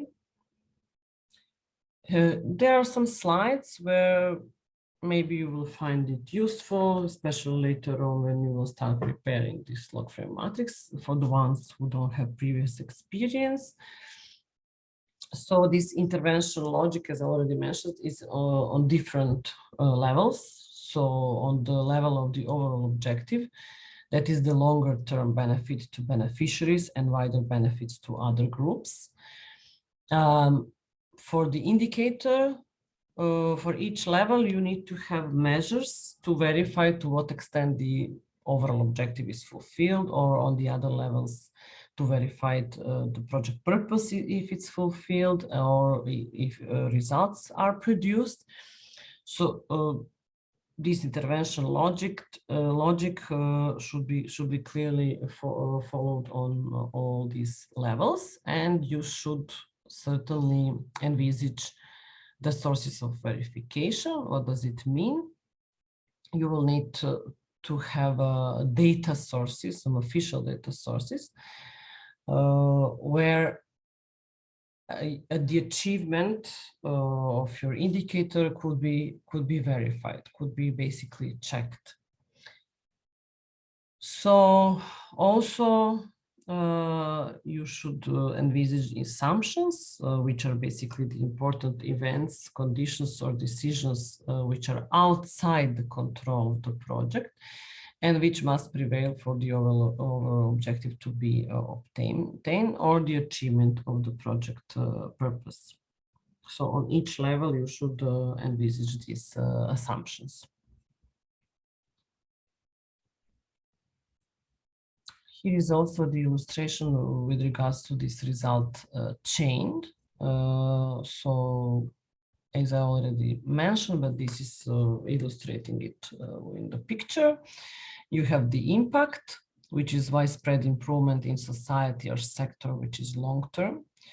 You have outcomes. So basically this is where your focus should be. These are intermediate effects on target groups and systems, the target groups that you will identify. It is medium term, and you will achieve these outcomes with the outputs, which are products and services delivered. Short term, to achieve these outputs, you will implement certain set of activities, which are tasks transforming inputs to outputs. And you will define the inputs that you need, which means financial resources, so basically the money, human and material resources, your own staff, other staff, external experts, procurement of equipment or whatever it is needed as an input for the implementation of activities in order to achieve the outputs and to contribute to medium term on the outcomes and long term to the impact of this grant scheme. There is also a result chain from the DigiNear guidelines, which you can also refer when you will prepare. I will not go into details now, but I would advise you to use these materials, and you have received at the beginning of this training, you have received this presentation together with translation, both in Greek and Turkish. So nevertheless, you can consult these slides later on.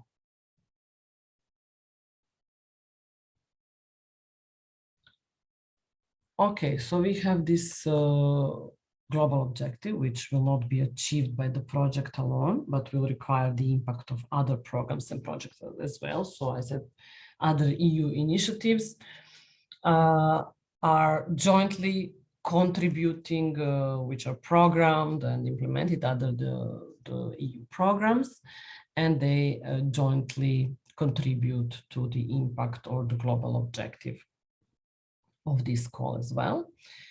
With regards to specific objectives, what does it mean? It is why the project is needed to the beneficiaries. So you are referring to the beneficiaries. You will identify all the relevant stakeholders of your project, and you will have to explain why. Specific objectives are objective that is to be achieved as a result of the project implementation. It is defined as a benefit to the target groups that you will have to identify. Ideally, you should have only one specific objective, but if there is such need, you can have more of them, but it would be better to focus on one.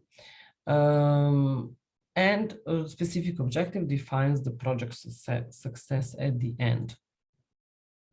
You should make a clear distinction between the specific objectives and the results. And because specific objective and the assumptions in the same row should lead to the global objective of this call. These are some questions that you can use in the preparation of the logical framework, such as what you want to plan, what you want to achieve, why you want to achieve what you have proposed, how you plan to achieve, which inputs are needed, and what else you need to take into consideration, like assumptions for the successful implementation of the project and potential risk that can occur and which are out of your control. But anyhow, you should propose mitigation measures. What will you do if such a risk really occur during the implementation of your action? Okay, now we have prepared a short video, YouTube. I'm not sure if the translators will be able to translate. It's they talk a bit more quick than I do. So let's watch it together. I hope you will hear. It is related with the problem tree analysis technique. It lasts only 2 minutes. Monday.com workOS. This smooth.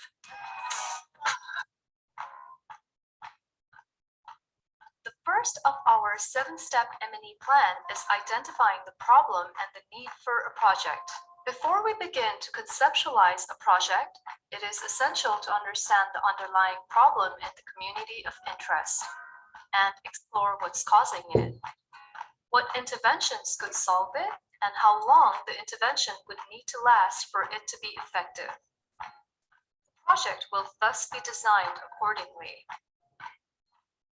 There are many strategic ways to identify the focal problem and its causes, but one common way organizations define these are through a problem tree analysis. This is a group activity that involves input from project team members, stakeholders, and beneficiaries. I'm sorry, can you Contribute hear me? relevant technical and local knowledge. The first activity involves defining the main problem that all team members mutually agree upon and visualize it on a flip chart or a whiteboard as the Okay, I have been informed that you cannot see the video. I think you need to restart the video, yeah, because we cannot see it on the screens. Okay, I'm sorry. I haven't done all the steps that are necessary. Okay.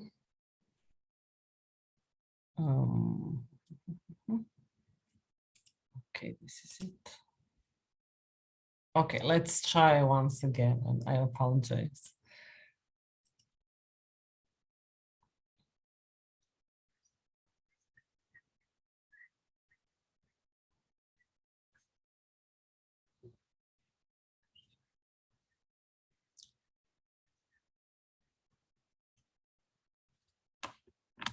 explore what's causing it, what interventions could solve it, and how long the intervention would need to last for it to be effective.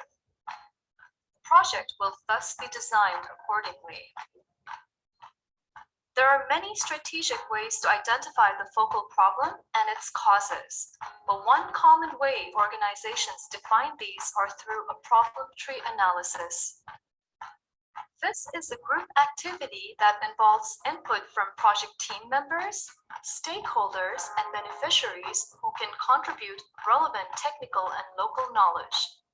The first activity involves defining the main problem that all team members mutually agree upon and visualize it on a flip chart or a whiteboard as the trunk of a tree. Next, through many rounds of dialogues and discussions, the team identifies the causes of the problem and visualizes them as the roots of the tree. Finally, the team brainstorms on the potential consequences of the problem and exhibits them as the branches of the tree. Team members can also add additional branches for solutions, concerns, and decisions.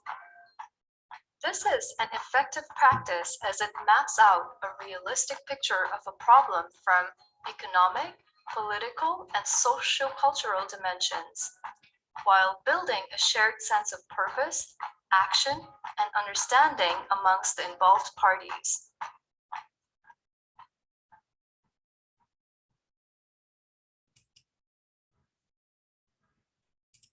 So I've got my essay written.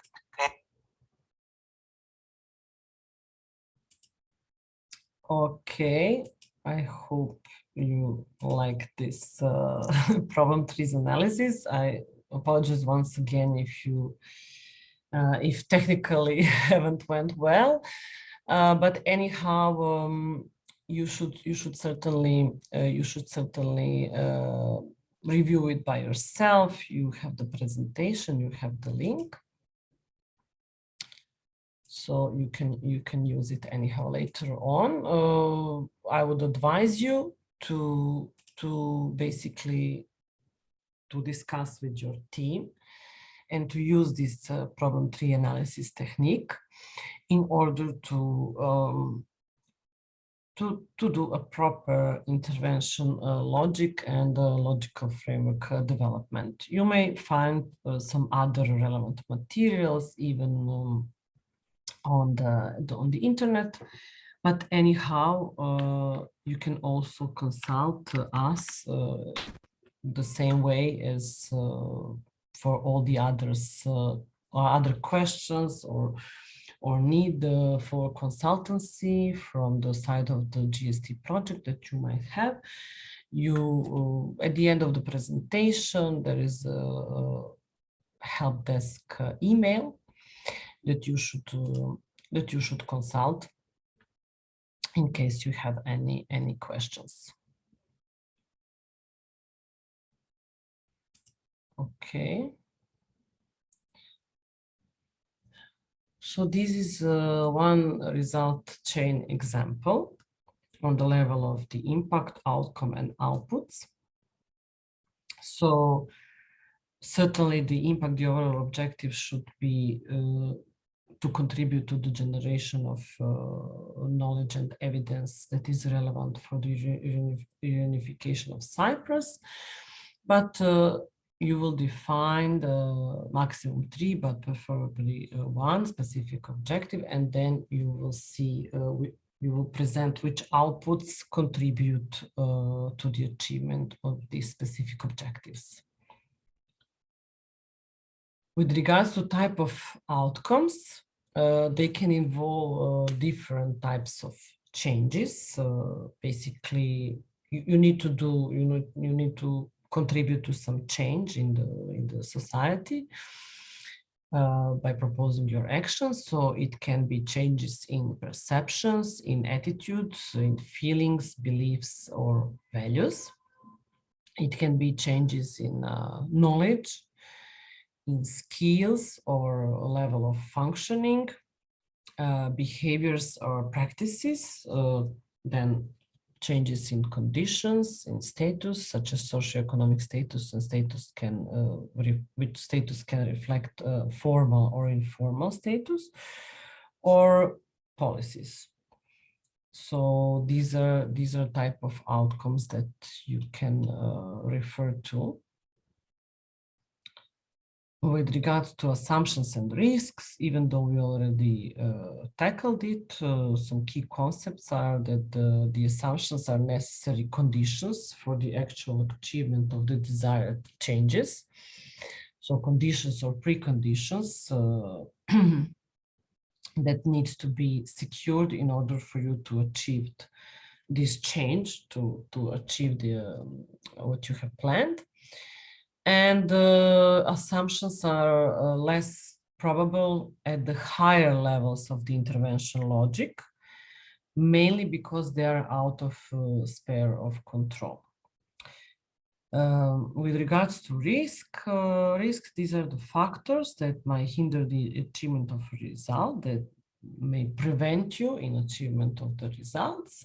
You should think widely and to see which are the risks, even they are not under your sphere of control. You should be aware of the potential risks and you will have to present them, and even to present the mitigation measures. So what will be your actions if any of these risks occur?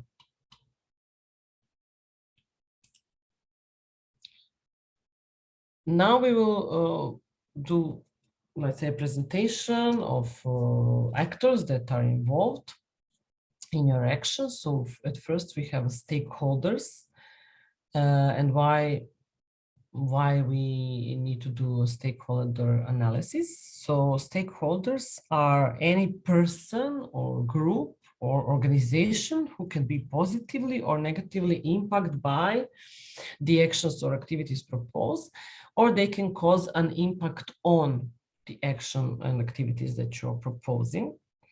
So it can be positive or negative impact. It can be a person, it can be a group or organization. So these are all can be considered as stakeholders. You should identify the stakeholders. You should analyze them and preferably engage them within the project and manage them within the project that you are proposing.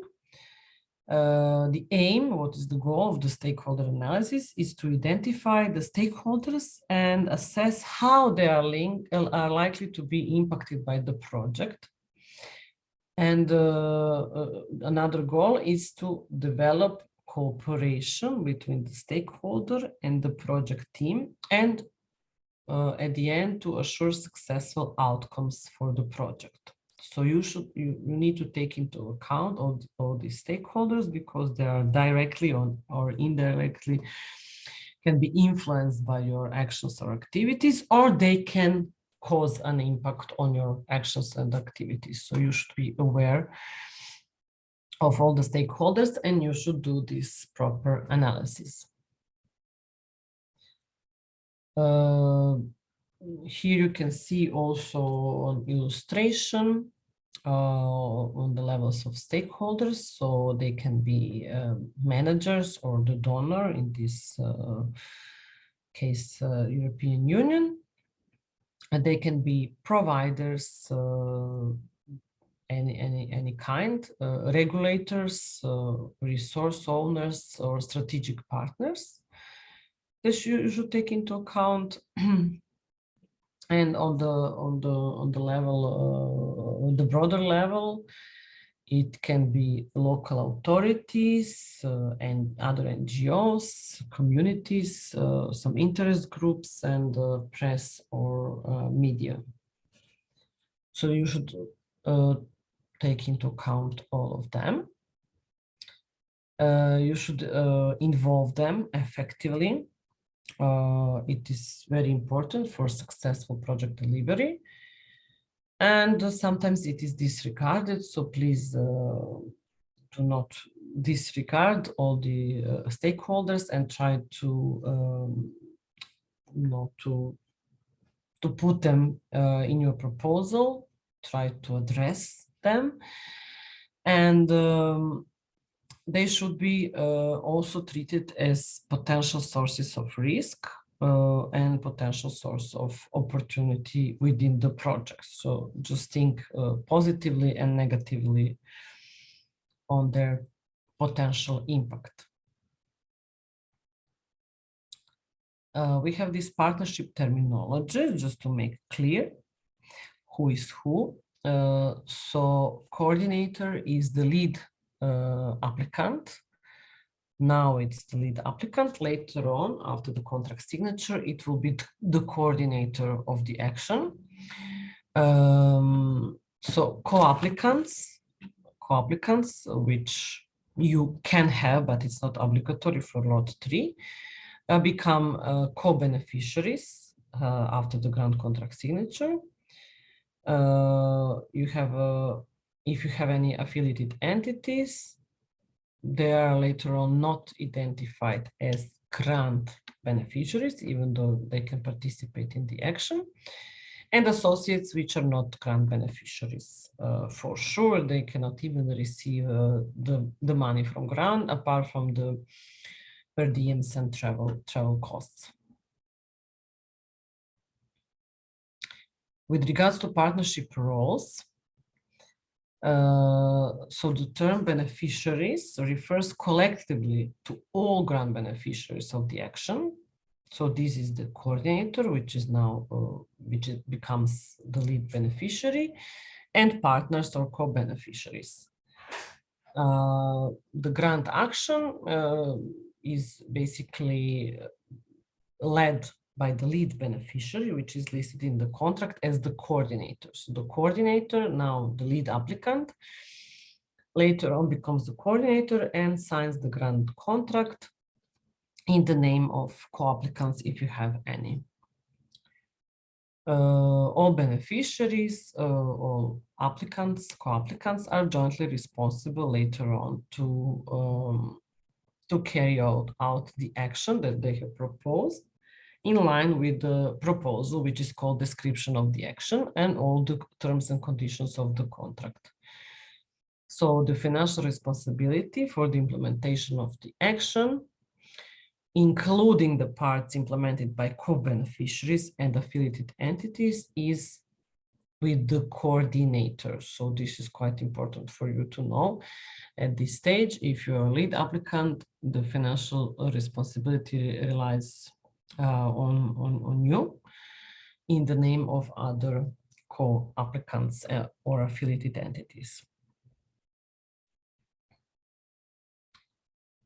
For the concept node development, what is important to have a partnership and stakeholder management.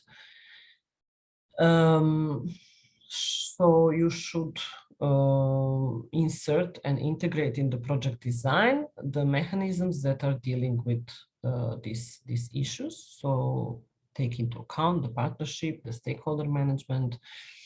You will have to deal with it later on if you will be the one selected for the grant contract signature. There are certain terms as well, apart from the stakeholders. There are final beneficiaries and target groups. So the target groups are the groups or entities who will directly benefit from the action at the action purpose level. And the final beneficiaries are those who will benefit from the action in the long term at the level of the society or sector at large. It depends. So you need to define the target groups, you need to define final beneficiaries in the concept notes, you need to describe their needs, you need to address their needs and constraints and explain the relevance of the proposal to these needs and constraints. You should also present the participatory process if you, in order to show that you will ensure the participation of the target groups and final beneficiaries. So you need to identify all these categories, including the stakeholders, and you should certainly show that you understand their needs, how you will address through your action their needs, and how you will include them in this participatory process. I already mentioned the sustainability when I replied on one of the questions. So basically, you should ensure the sustainability even after this project and EU financing ends. So take that into account. What I also wanted to stress, if you're not maybe aware, that in line with the guidelines for applicants, there is an indicative timetable at the very end of the guidelines, where only 3 of the dates stated there are fixed. So one of the dates is the deadline for the submission of the concept note, which is the 19th of April. And the dates for asking questions and for the replies that should be provided by the contracting authority. All the other dates set in this indicative timetable are provisional dates. One of the dates stipulated there is provisional date of grant contract signature, and how it is envisaged now. This should be in 1 year's time. It can be sometimes even earlier, it can be later. It really depends on this process of evaluation. It is quite a long process. It has 3 steps. And this is the first one, this concept note and administrative control of your application. So it's quite a long process. So take into account that maybe even the earliest possible start of the implementation of your grant contract, for which you are now proposing in this concept note, in short, is spring next year.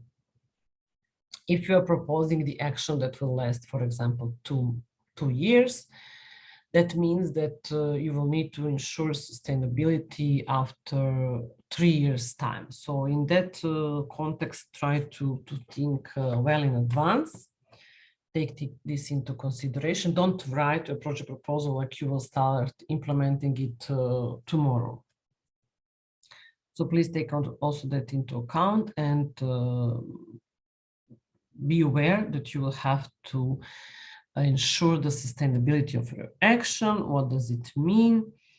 that you will have to continue involving stakeholders. You will need to continue consult your target groups. You should continue increase their capacities. And whatever you have envisaged under your project, if you will have a web page, you will have to ensure maintenance. So if you will have a partnership, you will kind of have to sustain this partnership even when the project will end. So take that into consideration. There is also a checklist with regards to sustainability. So the questions would be, do grant beneficiaries, namely lead applicant and co-applicants, possess the necessary resources and logistics to continue implementing the activities after your funding is over? You will basically have to prove it at a certain stage. Will there be sufficient funds available to implement the required services or activities or contracts under the project? Because as my colleague Alexandra has already mentioned when replying one of the questions, and she mentioned the payment methods that are stipulated in the general conditions of the grant contract. So depending on the duration of your action and the value of your action, you will either receive 80% of the total grant amount that you are asking after the grant contract signature in 1 month time, let's say. And the remaining balance of 20% you will receive at the very end, also not at the end of the implementation, but the end of your process of reporting. So after the implementation, you will be obliged to submit the final report, which needs to be reviewed in details with all the supporting documents that you will have to present as well. And only after the approval of that report, or in other words, the approval of actual costs that have incurred during the implementation of the project, you will receive this amount of final payment, which does not necessarily mean that it will be the one that will be stipulated in your grant contract.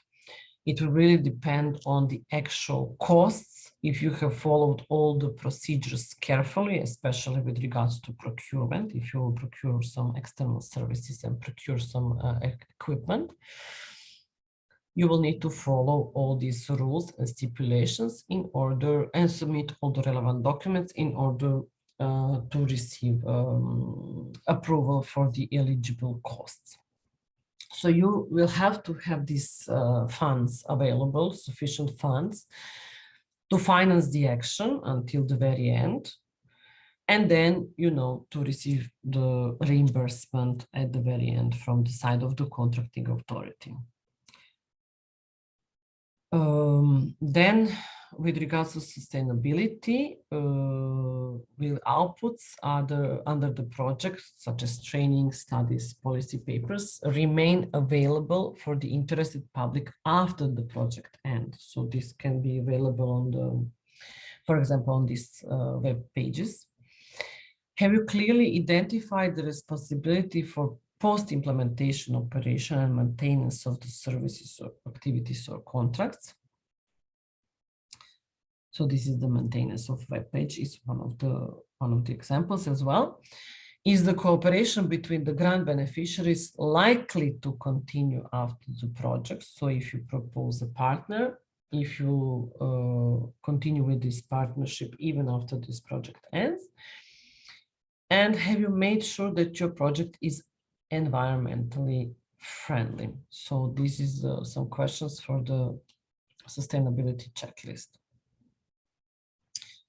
When you will design the planning of your action, you can also use this pyramid, which is illustrated here, but I would recommend you certainly here when you plan the duration of your action, which needs to be between 12 months and 36 months,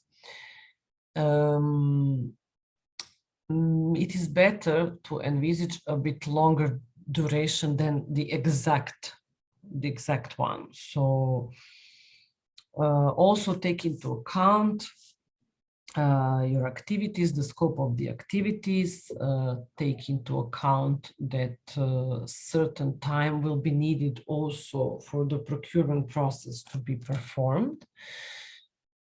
Sometimes it can even take a couple of months. It depends on the value of the procurement and the procedure that you will have to follow in that sense.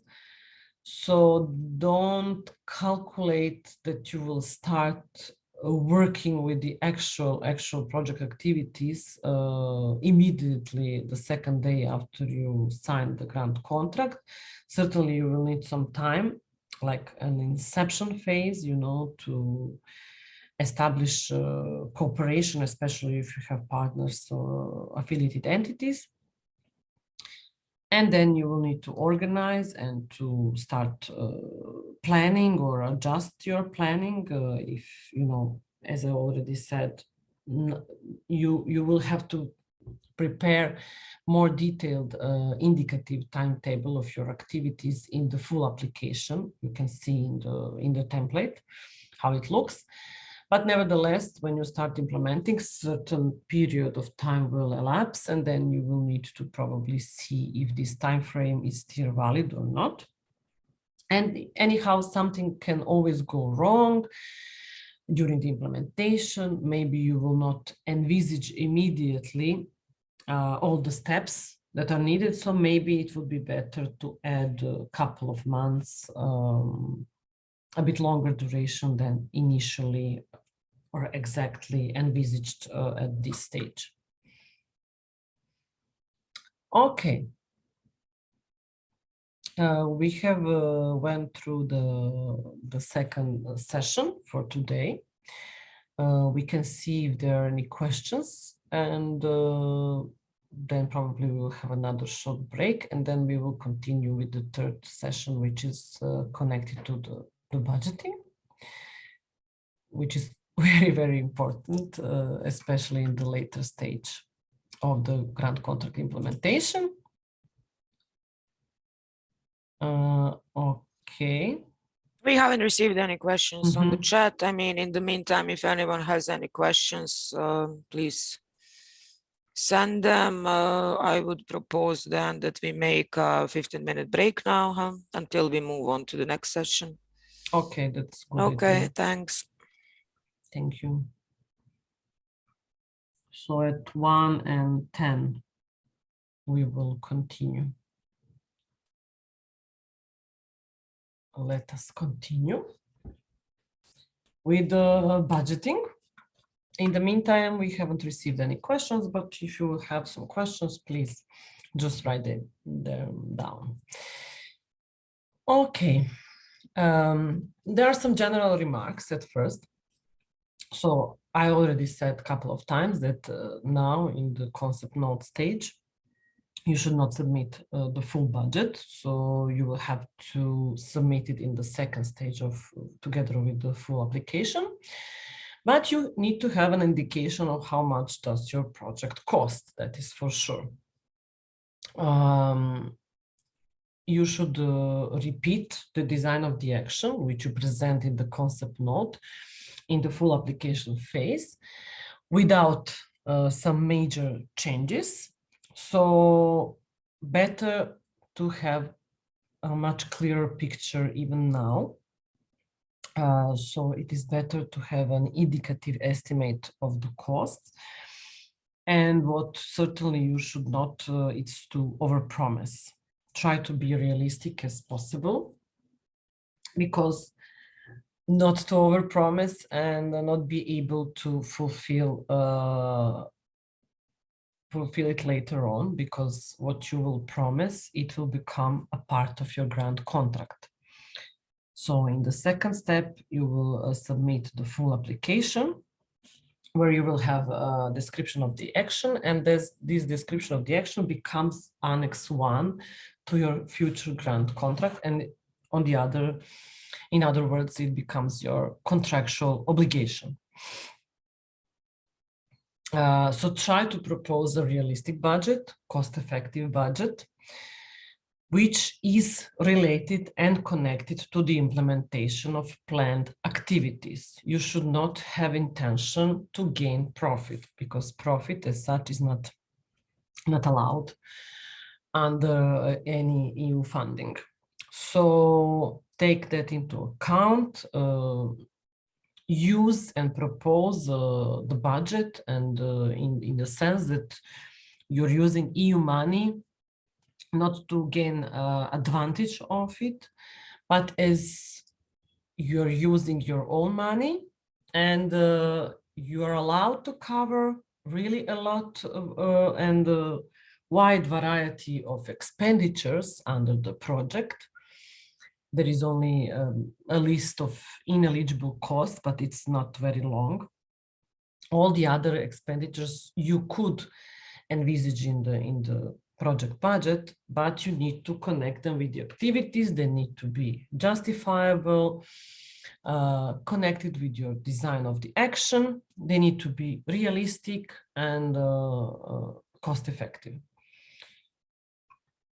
So with regards to co-financing, as you already said, it is accepted to cover the part of co-financing through the volunteers' work, and you should reflect in the budget EU part of grant and co-financing of the grant. It's not like you will say, I will pay for this, EU will pay for that. So you envisage the action as a whole, and you envisage all the expenditures that are needed for the implementation of this action. And this total budget, which will be part of the grant contract, is consistent of EU grant part, EU contribution, and your own co-financing. So you can co-finance through your own resources, like self-financing or other donors' funds. It can be income generated by the action, and financial or income contribution, as we already said, through volunteers' work. With regards to co-financing, you should certainly consult this section of Prague, which is available on this web page. These are some terms with regards to budgeting, but we will go each by each through this presentation. So, as I already mentioned, the first budget heading is related to human resources. So these are basically the cost of staff, your staff, regularly employed, which will be assigned to work on this action. These costs should correspond to the actual gross salaries, including social security charges and other remuneration-related costs, and they should exclude performance-based bonuses because it is not allowed. What is the basis for those salaries to be eligible? That they shall not exceed those normally borne by the beneficiaries. So basically your regular gross salary should be taken into account in your calculations, and the percentage of work. So either you will full-time be engaged in the project, on the work of the project, but usually you work part of your working hours on this project and maybe a part of your working hours on some other project or on some other activities that you as organization have. So basically it depends really on the planned engagement of each staff member. Okay, the per diems will be will be reimbursed on the basis of actual cost as well as other costs that I have already explained earlier. They will be considered on the basis of all the supporting documents that you will have to submit together with the reports. There are some other budget headings. One of them is travel. It's the second budget heading, where you should separate international travel and local travel. In the budget, you will have to envisage either the number of kilometers that you plan to pass throughout the project implementation. Sometimes it's not easy to even to estimate it, but you need to see it activity per activities.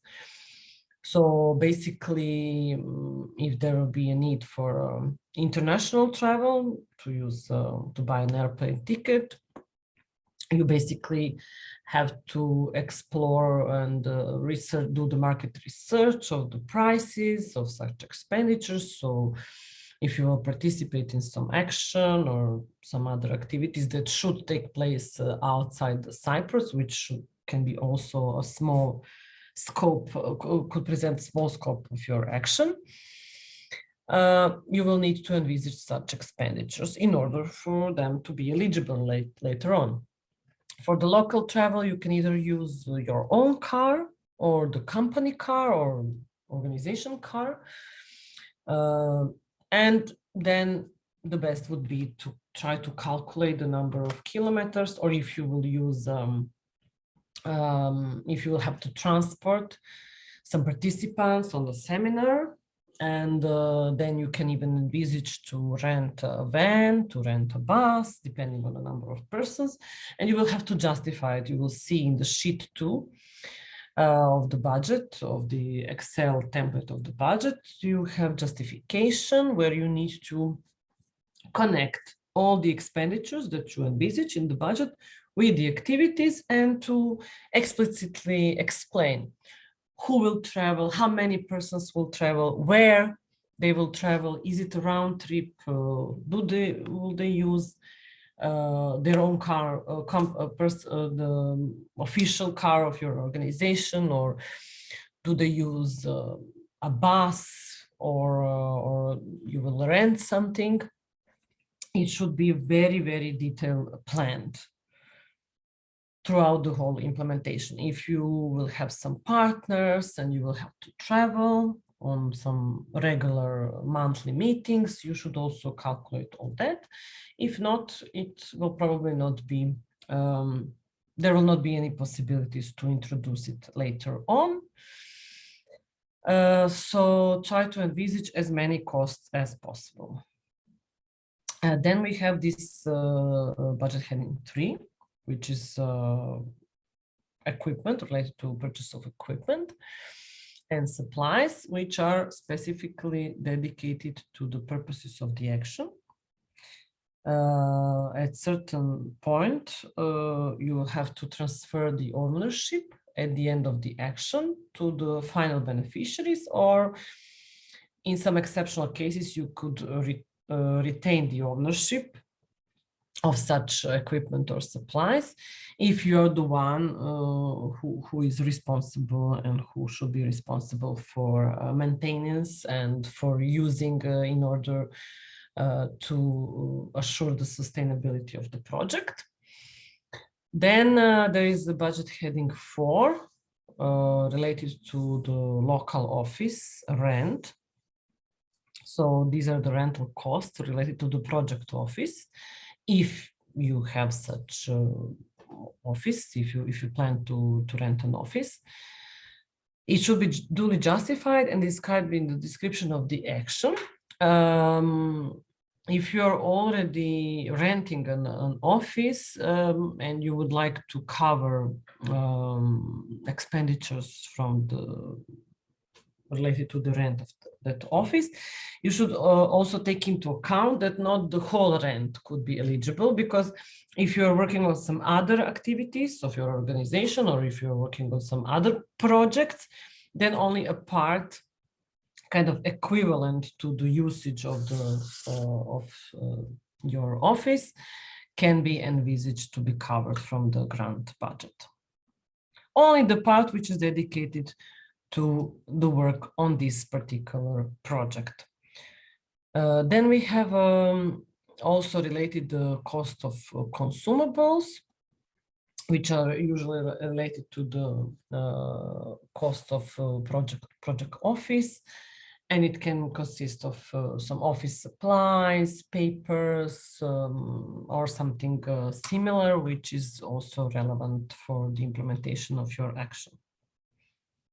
It can also include the payment of all other expenditures related to the project office, like electricity, telephone bills, but also only to the extent to which those costs have been used only for the implementation of this particular project. And then we have this budget heading 5 that we already mentioned. It's cost of services or other services, or supply or work contract, which are awarded by the beneficiaries for the purposes of the action. So usually these are the costs which are deriving directly from the requirements of your contract, of your action.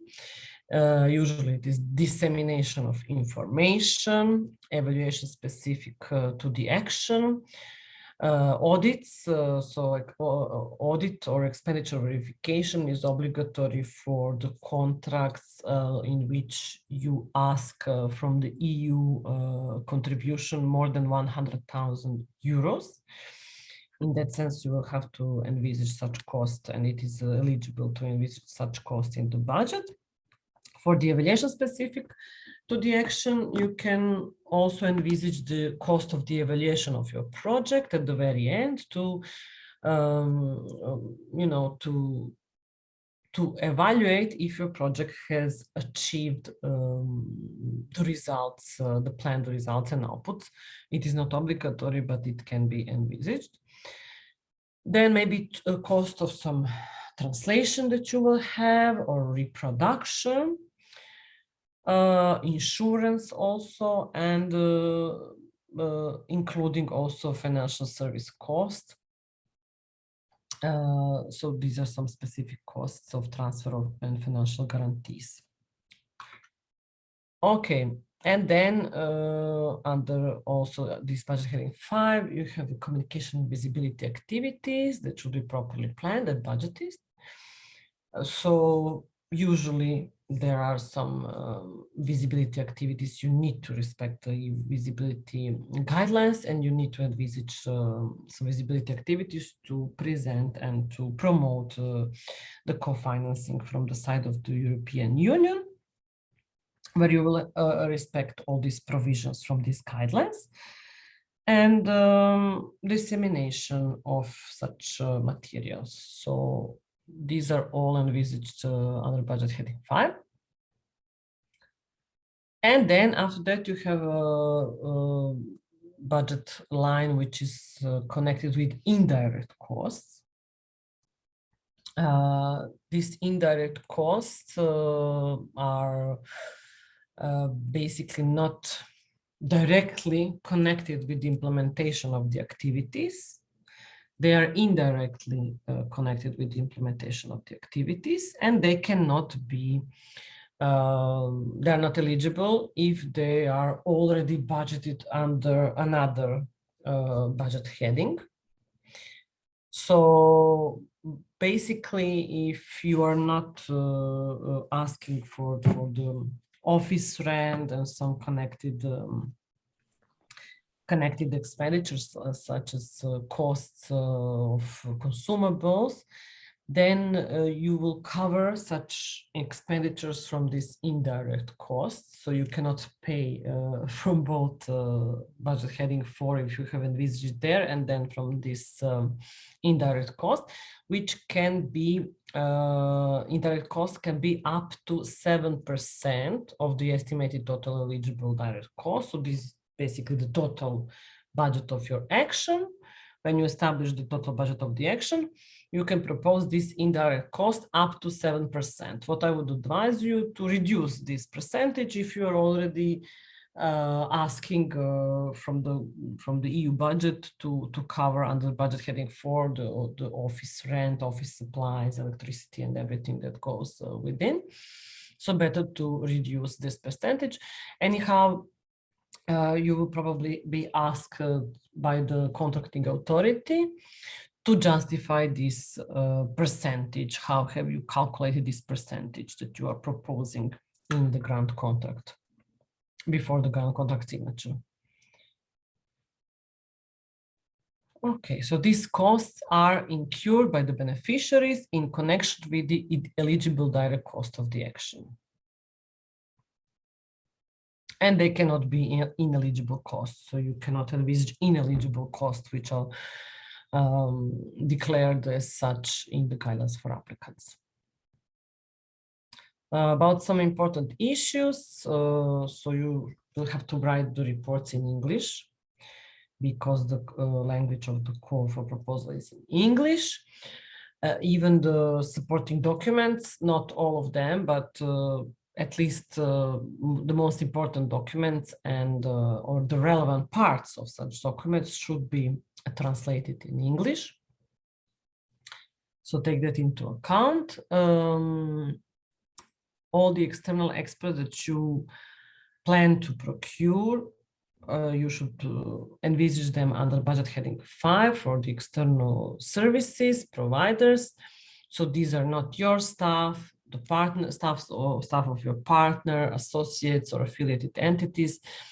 So if you're applying jointly, your costs can be covered through the EU budget, but to the grant, but only under budget heading 1, not as external expertise, because they are basically not external experts, they are your own staff. Okay, I already said that these contractors will be subject to the procurement rules, which are set out in Annex 4 of the standard grant contract.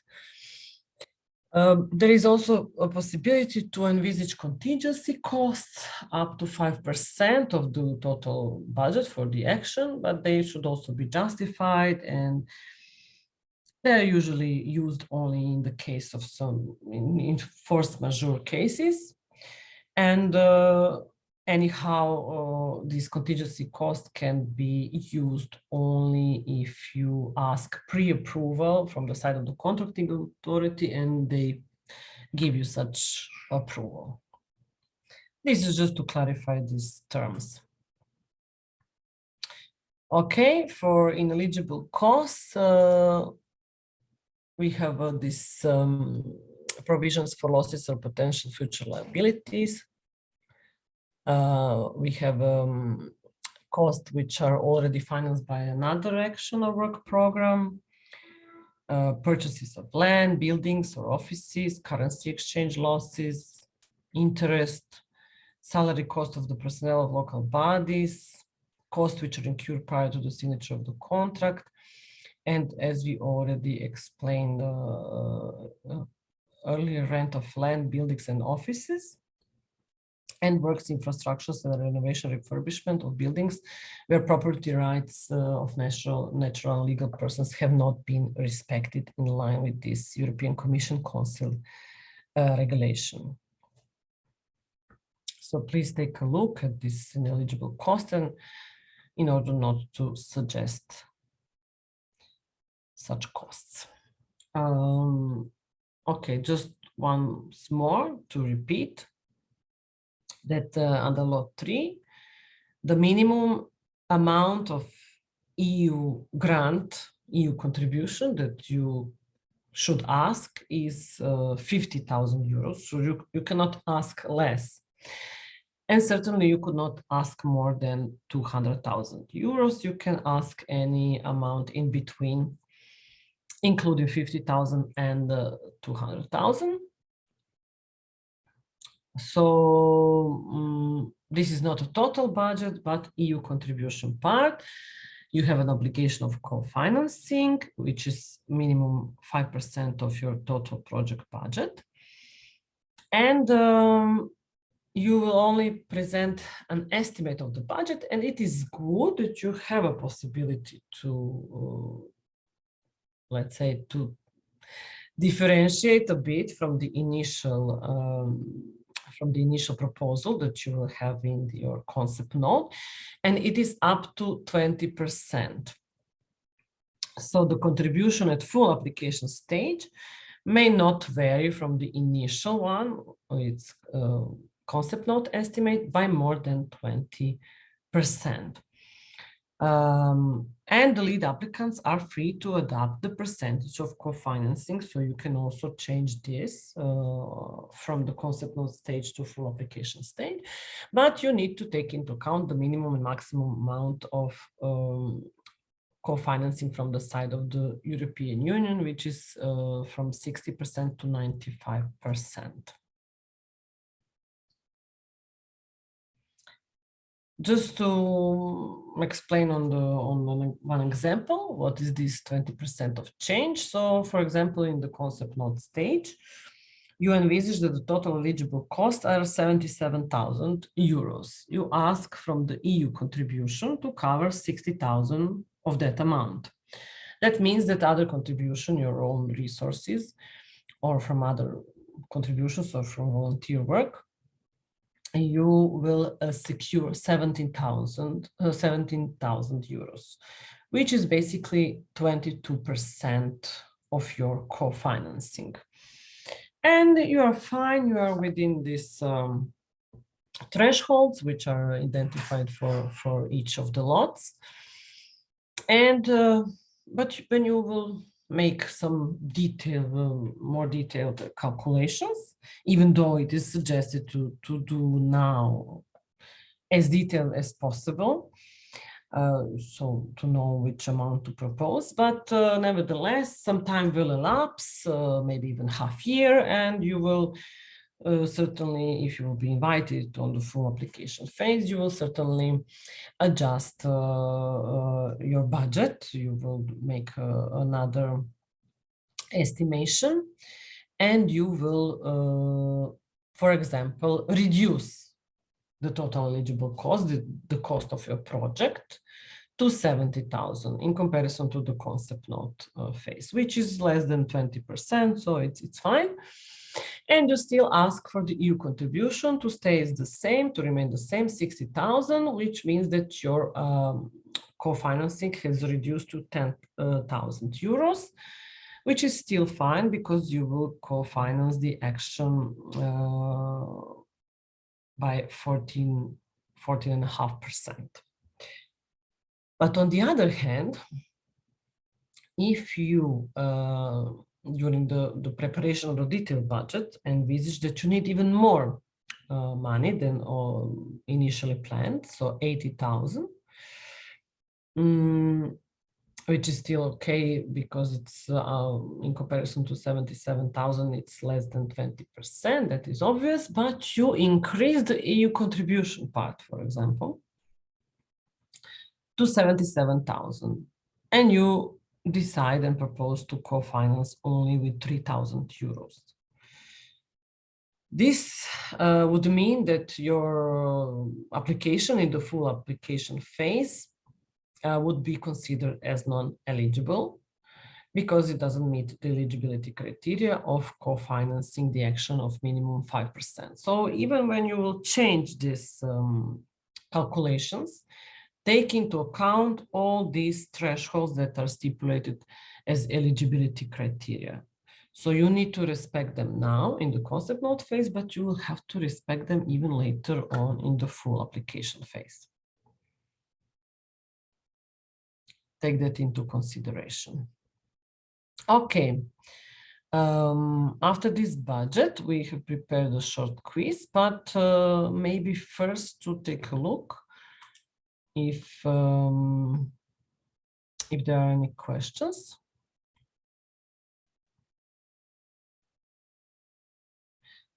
Anyhow, this link for the quiz has been shared with you. So please complete it. It's anonymous, just to test your knowledge if you have learned something. And eventually, there are 15 questions. They should be quite easy. But on the other hand, you will, after completion, you will see if you have replied correctly or not. And you will certainly learn from this quiz. So I would advise you to complete it, and then we can go back to questions and to see if there are any questions to be answered, and then to finalize the first day. Okay, so let's say to meet in 15 minutes, even though I think you don't need more than 10 minutes to complete this test.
Okay, I mean, for all the attendees, you can download this link and test your knowledge, just to understand if there are any remaining dilemmas. We have received one additional question during the presentation. It was about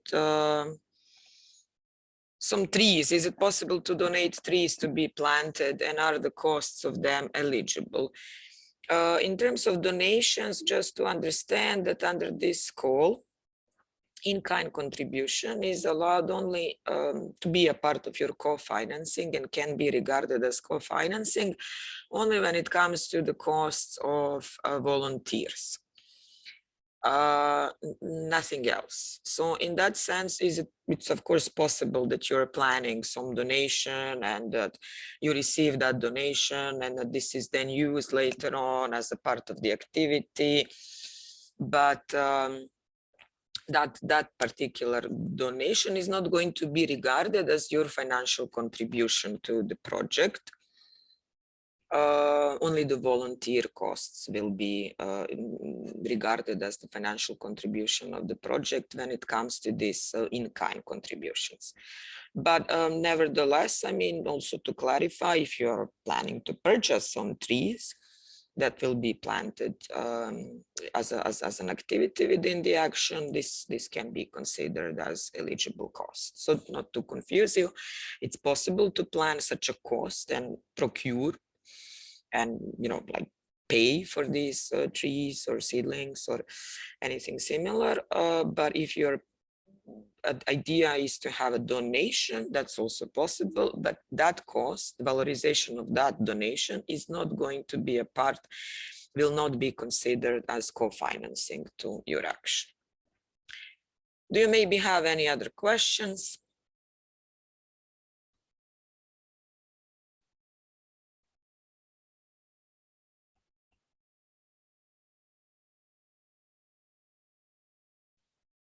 I don't see any other questions. If that's all, then we will meet tomorrow at 10. Again, please use this quiz to complete it. For tomorrow, we will analyze results a little bit just to understand if there are any dilemmas that we need to clarify and further answer. Tomorrow, we will start with the session on PADO registration, which is very important because you need to do this registration before submitting your concept notes. And then we will discuss how to prepare concept notes and also how your projects will be assessed. If you think of any additional questions in the meantime, today in the afternoon or tomorrow morning, you know, please write them down, think of them and share them with us tomorrow so that we can clarify whatever dilemma you may have. There is another question. Let me just open the chat. The co-financing from a third source should be in place before the signing of the contract or later. The co-financing is your obligation when you sign the contract. It starts as your obligation then. Therefore, it doesn't need to be on your bank account before the signing of the contract.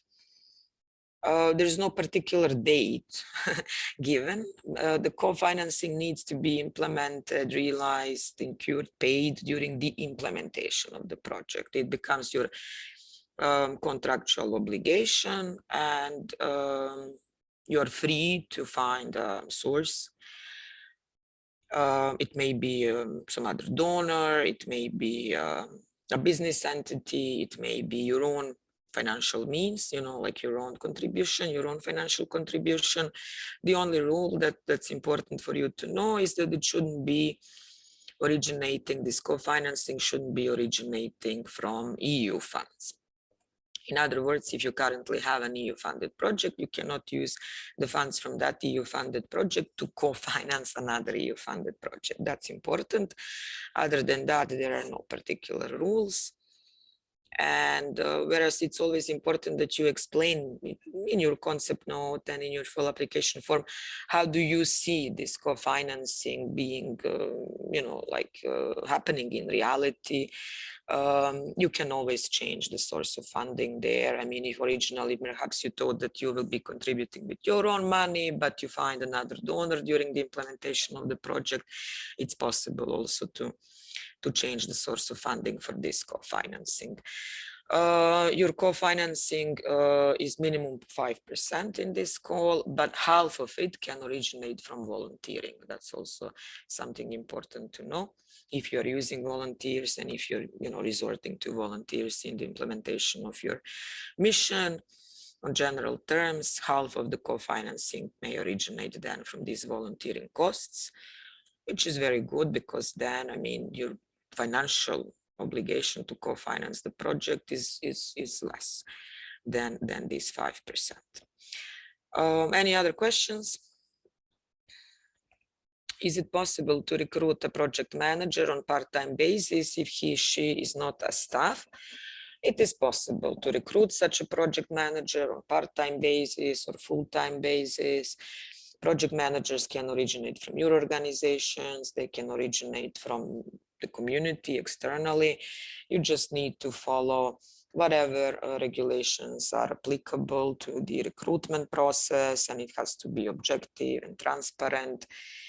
But other than that, there are no particular rules. Very often CSOs that are implementing projects or other entities that are implementing EU-funded projects, they are resorting to the use of external, let's call them consultants, to support them in the implementation of their action, because they find it difficult to manage all these requirements and rules.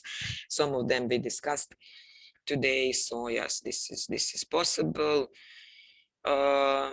However, I mean, if you are planning to do that, please bear in mind that the responsibility for the implementation of the project is on the grant beneficiary, not on this project manager that you're going to recruit externally, but on the grant beneficiary. And a general advice is to look for, staff or candidates that have previous and past experience in the implementation of similar projects, so that you can resort to their experience and their expertise, and so that they can effectively help you in the implementation of the project. Okay, any other questions?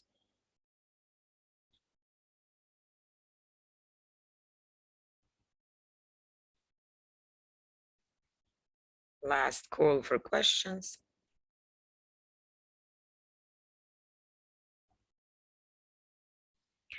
Okay, if no more questions, then we will close this session for today. Please, as I mentioned, do the quiz. It will help us also to see if there are any gaps that we need to fulfill them tomorrow, and to talk about some other issues. In the meantime, if you have any other questions this afternoon, tomorrow morning, we can discuss all of them. Or if you want to share anything, any other concerns or any other challenges with us, it's also possible. Other than these trainings, we are also running a help desk.